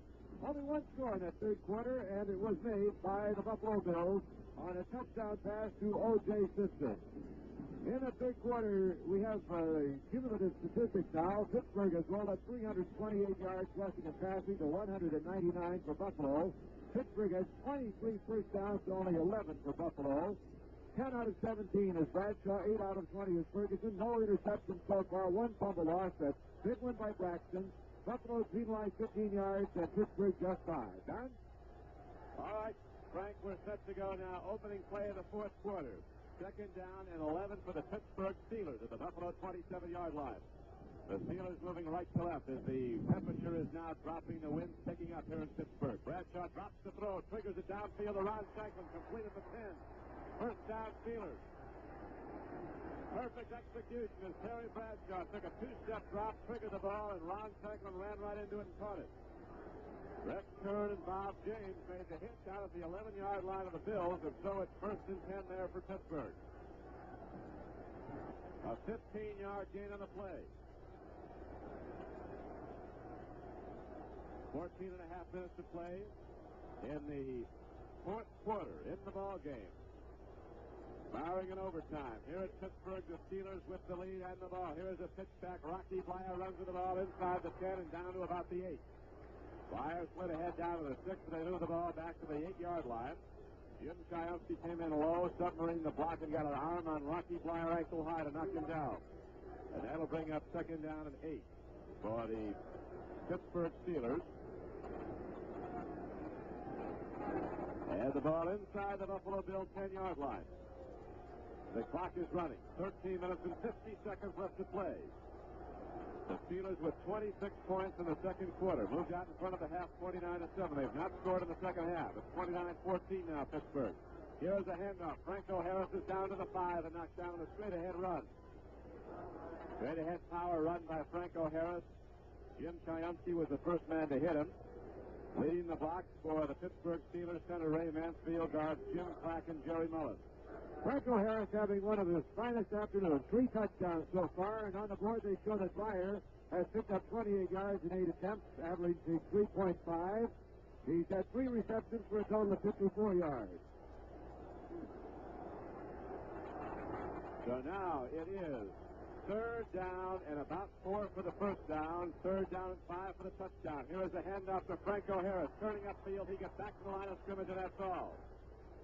Walt Patowski hit him from the side and knocked him down as he came by. So Franco Harris is stopped short of a first down. And now we have 4th and goal. 4th and 4 from the 5-yard line of Buffalo, and the field goal unit of the Steelers comes out. Buffalo has played moments that have been fantastic this afternoon, but then they've had so many things go against them. To try to get back in this game is rust. And now Girella has a chance to put the Pittsburgh Steelers out in a 32-14 lead if he's successful on his field goal try from the 13. So it'll be a 23-yard field goal. Girella hits the ball long and deep. It looks like he's got it. It's good. Roy Girella powers it through. And the Pittsburgh Steelers now have a commanding 32-14 lead. There's a timeout now with that score. The Steelers 32, the Bills 14. Now, this word. Well, Donald, I think that sun has disappeared for the rest of the afternoon. We're going to be in the shade here. And there's a young man standing around here with a blanket that I was just going to take and put around my shoulders. But he's decided to use it himself. So we'll stop this for mutual and in the course of bringing everybody this playoff game from Pittsburgh this afternoon. That young man was chivalrous until the sun went down. That's the way it goes. It's 32-14. The Steelers in the lead on a chilly afternoon here in Pittsburgh, but on this kind of a December day, you expect it to be a little chilly in the Pittsburgh area. And we didn't anticipate being out in the open, however. We thought that would be a nice warm booth. So now we know how the fans feel when they come to these games and have to sit out in the weather. The Pittsburgh Steelers will be kicking off with 12 minutes and 21 seconds remaining in the ball game. They lead 32-14.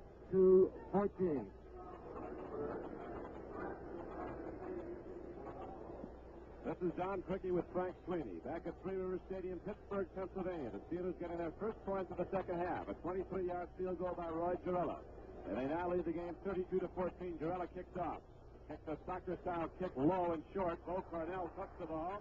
It is picked up at the 14 by Wallace Francis. He starts up, gets across the 20, still on his feet, spins around, and thrown down to the 25. And there the Bills will go on offense first and 10. They've got to come out putting that ball up as they trail 32-14 with 12:09 to play. Down to make the hit on the kickoff coverage was Ed Bradley, a third-year linebacker from Wake Forest.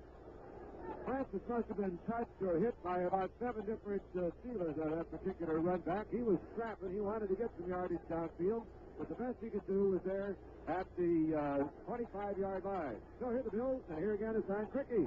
For the second straight year, the Buffalo Bills led the National Football League in attendance this year. They had 580,000 attendance sellouts of their 7 home games. The other 2 were over 75,000. Dropping back to throw is Joe Ferguson, puts it up. J.D. Hill has the ball for a first down as he gets all the way out to the 45-yard line. A 20-yard gain on the play. J.D. Hill making the reception for Buffalo. His third reception for 46 yards now. The Bills working fast. They have 3 wide receivers in the game. Jim Braxton comes out at fullback. The clock is running. 11:40 to play in the game. Bob Chandler comes wide to the right. Ahmad Rashad goes wide to the left. J.D. Hill comes out wide to the right with Chandler. All 3 aligning. The lone setback is O.J. Simpson. Pittsburgh digs into a 5-man front. The linebackers could be coming. Here is a drop back by Ferguson. He swings it out to O.J. Simpson. He got the ball. He's across midfield, inside the 45, inside the 40, and all the way down to the 29-yard line. Beautiful run by O.J. Simpson after he got the ball. Jack Ham finally knocked him down after a 25-yard gain. Beautiful to watch. He accelerated there at the Steelers' 45-yard line and went 20 yards in about 2.5 seconds. Boy, he's something to watch. He is absolutely fantastic to watch. O.J. Simpson, what a bat. He really is amazing, isn't he? He has scored 1 touchdown, but he has been scintillating when they give him the ball. Joe Ferguson with the long count has wide receivers set to either side. 3 of them are out there. Now Braxton's back in. Simpson swings out of the backfield. Here's the pass. J.D. Hill has it for still another first down. All the way down to the 17-yard line of Pittsburgh. The clock continues to run. 10.5 minutes to go in the game. The Bills driving behind the right arm of Joe Ferguson. Ferguson now has 11 completions and 23 attempts. for 165 yards and the 1 touchdown. You know, Don, I hate to keep... 2 touchdowns, excuse me. Threw one to Simpson and to Seymour, right? Yeah, that's right. I hate to keep bringing it up, but that fumble by Braxton was a big turning point because Buffalo's been playing pretty good ball around them. They have. They've been the dominant team in the second half. And now it is 1st and 10 for the Bills at the 17-yard line of Pittsburgh. Joe Ferguson hands off to O.J. Simpson. He runs inside the 15. He's not done yet. He's down to the 13-yard line. Simpson hit behind the line of scrimmage, got free, and gets ahead for a gain of about 5 yards. Joe Green finally made the hit. Joe Green bounces off the turf as the Bills go back into a huddle. The clock's still running, however. Bills huddling very slowly for a team that's behind. They do not run plays quickly at all. And that clock keeps right on rolling. 9:28 to go here in the ballgame. They're trailing 32-14. You'd think they'd be getting up there and calling 2 plays at a time, perhaps, even. Joe Ferguson sets his team down. Mike Mottler is the center. McKenzie and Delanoy are the guards. Foley and Green the tackles. Here's the snap. Joe Ferguson rolls out to the near side, lofts it into the end zone. It's almost intercepted. Bob Chandler was going for the ball. It was almost intercepted as Glenn Edwards had his hands on it but dropped it. That pass was way off the mark. Ferguson has been coming pretty close. The Bills only have 11 completions out of 23 attempts. The Steelers 11 out of 18 at the moment. And again, the scoreboard goes defense, defense. And anticipate the crowd will pick up that chance. The ball is at the 13-yard line of Pittsburgh. It is 3rd down and 5 for Buffalo. Wide to the right, J.D. Hill. On the left flank is Ahmad Rashad.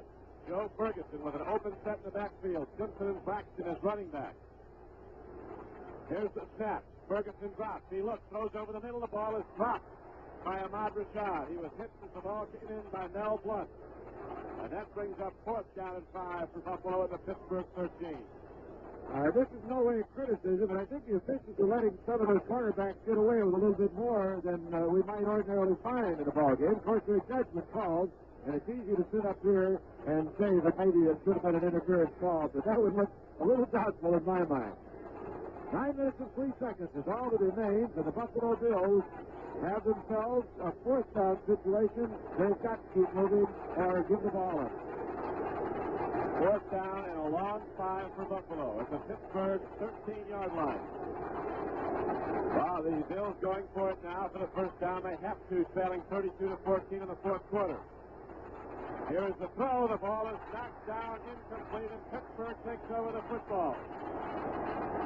Lauren Cave, the 2nd-year linebacker from California, slaps the ball down.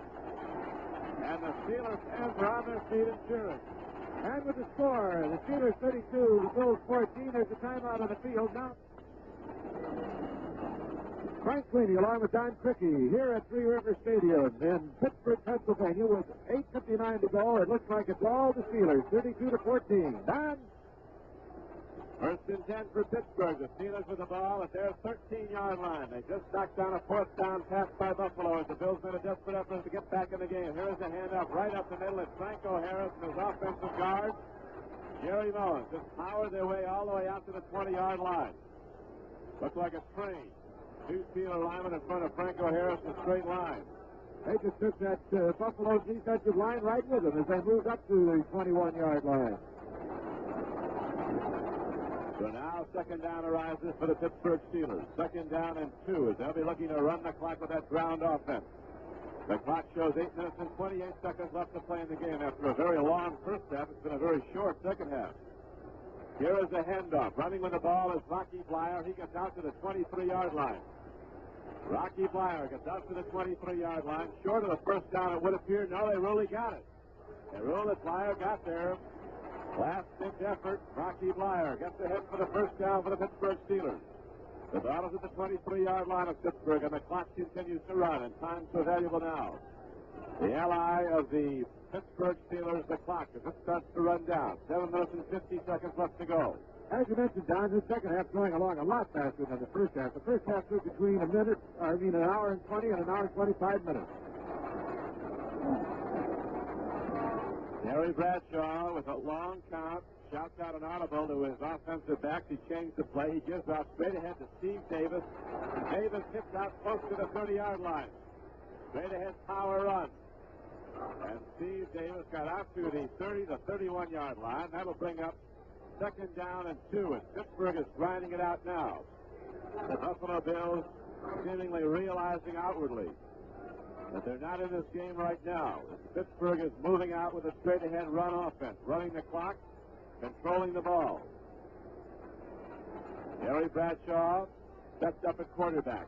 Getting very cold now in Pittsburgh. Temperature dropping. Bradshaw keeps it on a quarterback keep, and he gets ahead to the 39 for a first down. On 2nd and 2, he took it himself right up the middle. That is the 26th first down of the game for the Pittsburgh Steelers. Gary Bradshaw has run 5 times so far in this game for a total of 48 yards. Throwing the ball, he's completed 12, 11 of 15 for 181 yards. And the scoreboard shows the average gain per play. The Steelers 6.1 yards, 5.6 yards per try by the Bills. But the score is a lot different than those statistics show. And that clock keeps running. 6 minutes and 20 seconds left to go in the game. The Pittsburgh Steelers heading towards the AFC Championship game. Here's a give to Rocky Flyer right up the middle. He's up to the 45-yard line. And a Buffalo Bill is flat on his back, but all right. Free safety Rex Kern was knocked down. Jim Chayefsky was on the tackle along with Rex Kern. The ball is out to the 45-yard line of Pittsburgh. A 6-yard gain. It will be second down and 4. Steelers grinding it out. Under 6 minutes to go now. 5:50 to play in the game. Steelers moving right to left here in the fourth quarter. They led at half 29-7. Their only second half points have been a field goal by Roy Girella. Here is a give to Rocky Flyer. He is knocked down for a loss. Flyer tried to turn the corner, and Walt Patulski grabbed him and threw him down for a loss on the play, along with outside linebacker Dave Washington. John, I'd like to bring up the point one more time. Yesterday, momentum went from the St. Louis Cardinals to the Minnesota Vikings when Bachman wasn't able to kick that field goal with 6 seconds remaining in the first half. And that third quarter was all Minnesota. Here, the Braxton fumble, and in that second quarter, Pittsburgh just went wild, and they have maintained that big close ever since. 5 minutes and 5 seconds remain in the game, and it's 32-14 the Steelers. Wide to the right is Ron Shanklin. Wide to the left, Frank Lewis. Pittsburgh so deep in wide receivers, and they all get playing time. Chuck Noll uses all of them, and they've all been outstanding today. Here's Terry Bradshaw dropping the throw on 3rd and 6, puts it downfield. His tight end, John McNaken, makes the catch. And he has the first down all the way down to the 35-yard line of Buffalo. And the clock continues to run. 4:35 to play and running. Mike Kadich, the second-year man out of Notre Dame, put a big hit on Terry Bradshaw, but Bradshaw is willing to take it to complete that kind of a pass to the tight end. So now the Steelers on the move again, and this crowd is lusting for it. They want more scores. A 22-yard game. The entire sold-out arena is on its feet and cheering here in Pittsburgh, Pennsylvania. Joe Gilliam's coming to quarterback now. Gary Bradshaw goes out. He gets a tremendous ovation, playing a brilliant game at quarterback for the Pittsburgh Steelers. Jefferson Street, Joe Gilliam with the ball, 1st and 10 at the 35-yard line of Buffalo. Pitch back to Steve Davis. Turns upfield. He's inside the 30 and down to the 26. And the clock continues to run as he stayed in bounds. 3:45 to play and the clock running.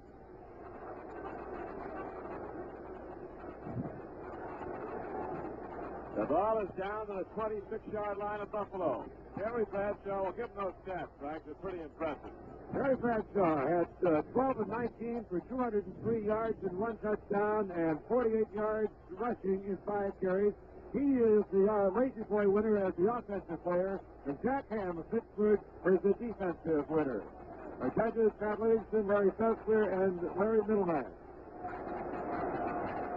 Now the Steelers have it second down and 2. 3 minutes to go in the game. A give straight up the middle, and Rocky Flyer goes head over heels. Caroms to the 25-yard line and down to the 23. And bounces right back up. The game continues at the beginning of side 4 after a short delay.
So the ball is advanced to the 24-yard line, and Blyer got 2 yards and a first down on the carry. And we're working down to the 2-minute mark now, 2 minutes and 45 seconds as that clock just keeps right on rolling, much as the Pittsburgh Steelers do. They're leading 32-14, and they're driving on for more score. Wide to left goes Frank Lewis. Wide right is Ron Shanklin. 2:25 to play in the game. Joe Gilliam drops the throw, puts it up. The ball is caught by Frank Lewis, and he drops it incomplete. Frank Lewis had the ball at the Buffalo 5, ran about 2 steps and dropped it, and a Buffalo player is in the end zone and apparently knocked out. Now he's getting up. I think he's okay. I think he was just disappointed that he couldn't turn that ball away. Feelings, I think. Yeah, that was White Harrison. I think you're right. He didn't want to get up. He wanted to move the ball down to the line of scrimmage so he could get up without anybody looking at him. But Lewis dropped the ball after he beat White Harrison. Now 2:21 left to play in the game. It's second down and 10 for the Pittsburgh Steelers, 24-yard line of Buffalo.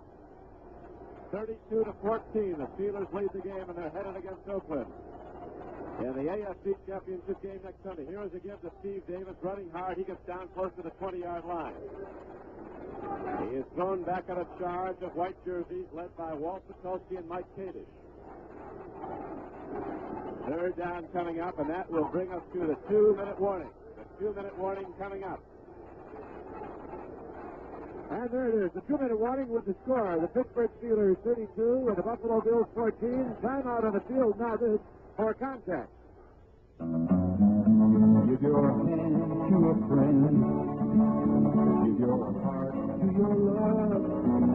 But give your coat to contact. The sooner the better. A common cold is a rotten thing. You miss so much. Sneezing, drips, and congestion can drag you down. Then, ask yourself the contact question. 6 for 3 or what? You'd need 6 cold tablets, 2 every 4 hours, or 3 ounces of cold liquid, 1 every 4 hours, or just 1 contact for up to 12 hours continuous relief of those symptoms. That's daytime, then nighttime relief. Both the others have things for aches and fever, and the liquid is something for coughs.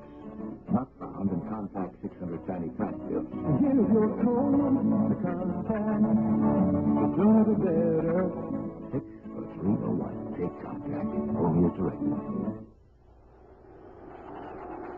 That's the Three River Stadium in Pittsburgh, Pennsylvania. This is Frank Sweeney along with Don Crickey. 2 minutes remaining in the game. The Steelers lead it 32-14. The Steelers have the ball just outside the Buffalo Bills 20-yard line. Third down. And you can rest assured that they'll probably get on the board either by way of a touchdown or if they can move ahead to short of the first down, they'll bring in Giorello for a field goal try. John? It is now third down and 6 for the Pittsburgh Steelers at the 21-yard line of Buffalo. 2 minutes to play in the game. Pittsburgh 32, Buffalo 14. Joe Gilliam's running with the ball, and the quarterback keeps. He has the first down. He's all the way down to the 8-yard line, and he gets a standing ovation. Jefferson Street, Joe Gilliam takes it himself on a quarterback keep. He rolls out to the near side and gets all the way down to the 8-yard line before Dwight Harrison knocks him down. Joe Gilliam, here's the applause. A beautiful bootleg on that. He had an insult injury to the Buffalo Bills with that play because here with the clock running at 1 minute 29 seconds to go in the game, Buffalo on the defense and the Bills in their huddle. They're taking all the time that they can before they come out of that huddle.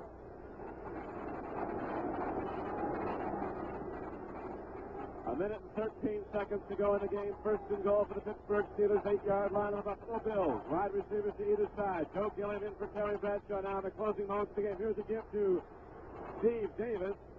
But before he took off with the ball, he was going in for a touchdown. The play was whistled dead. Before the snap of the ball, we might have a procedure call against the Pittsburgh Steelers. I think they're going to call a delay of the game, Don, because the official back in the end zone threw the flag down, and the Steelers just took a little bit too much time. They've got 1 minute 4 left, and they move the ball back now to the 13-yard line. Let's see what Jefferson Street Joe Gilliam will do in this situation. There's no doubt about who the winner is here. 32-14. The Pittsburgh Steelers will be packing their bags for a trip to the West Coast and the Oakland Raiders next Sunday. Now the Steelers break the huddle. 1 minute and 4 seconds to play in the game. First and goal from the 14-yard line. Here is the handoff straight up the middle to Steve Davis. He gets inside the 10 and down to the 8. Back to what was the line of scrimmage, and that'll bring up second and goal from there. The clock is running, 50 seconds left to play in the game. Apparently, Chuck Noll is telling the Steelers don't put up another touchdown. This thing is settled as it is at 32-14 because he's letting the clock run. 38 seconds left to go, and now a timeout, an official timeout is signaled for by the referee, and he comes in and talks to the Steelers in their huddle about something. There's a timeout on the field with the score, the Steelers 32 and the Bills 14, and now this word. And it's practically all over here at Three River Stadium, except the shouting, as the Pittsburgh Steelers will take this game and put it into the history books as their ticket to the West Coast and the championship game in the AFC against the Oakland Raiders next week from Oakland, California. The crowd here shows their appreciation. 38 seconds show on the clock, the official scoreboard clock. And again, the officials are taking a little short on that timeout period. They are indicating they're just about ready to put that ball into play. Give us enough time, will you, fellas, for our fine network stations along the way to do their duty for their good clients that have been bringing you these football games throughout the season. 38 seconds ago, it's second down, and the Pittsburgh Steelers have the ball with 38 seconds. Let's see if they're going to get that extra point. 38 seconds left to play. The Steelers break the huddle. The closing moment of this game, they have led it from the second quarter when they broke it open. It's now 32-14. The Steeler fans yelling, "We want Oakland." They're going to get Oakland next Sunday. That might be more than they need. Here's a pass into the end zone by Gilly as they try to put up another touchdown. It's incomplete to Frank Lewis. Apparently, Chuck Noll is not going to try to hold it down. That stops the clock with 34 seconds left to play. Everyone at Mutual Broadcasting System, President Ed Little, Vice President, Head of Programming, our Executive Producer, Jack Clemens, all the lads you can be with us all season long for Notre Dame football, National Football League action on Monday night, and National Football League playoff action. This is Don Cookie with Frank Sweeney. Lindsey Nelson, Dave Martin are standing by in Los Angeles, California, where the Washington Redskins will meet the Rams following this game. And that, too, will come to you on the Mutual Broadcasting System. Our spotter statistician all season long, Buck Jersey. And now here's a handoff to Steve Davis. Turns inside the 10. He's down at the 1-yard line. Did not get in. The officials don't give it to him. Hit down at the 1 and slid into the end zone, but they ruled he was down outside. 27 seconds, 19 seconds left to play now. Steelers huddling slowly. And they're going to go into formation without a huddle. They want more of this. I don't know what they don't like about Buffalo, but 7, something. 6, 5 seconds. Here's a tip back to Rocky Blyer, last play of the game, and he is knocked out of bounds. Rocky Blyer is knocked out of bounds, does not get in for the touchdown. Fans now swarm the field as the final gun sounds and the Pittsburgh Steelers win 32-14.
Today's episode is brought to you by thisdayinthenfl.com.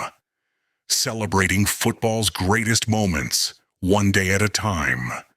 Listen to classic broadcasts, explore historic games, and keep the legacy of the NFL alive at thisdayinthenfl.com.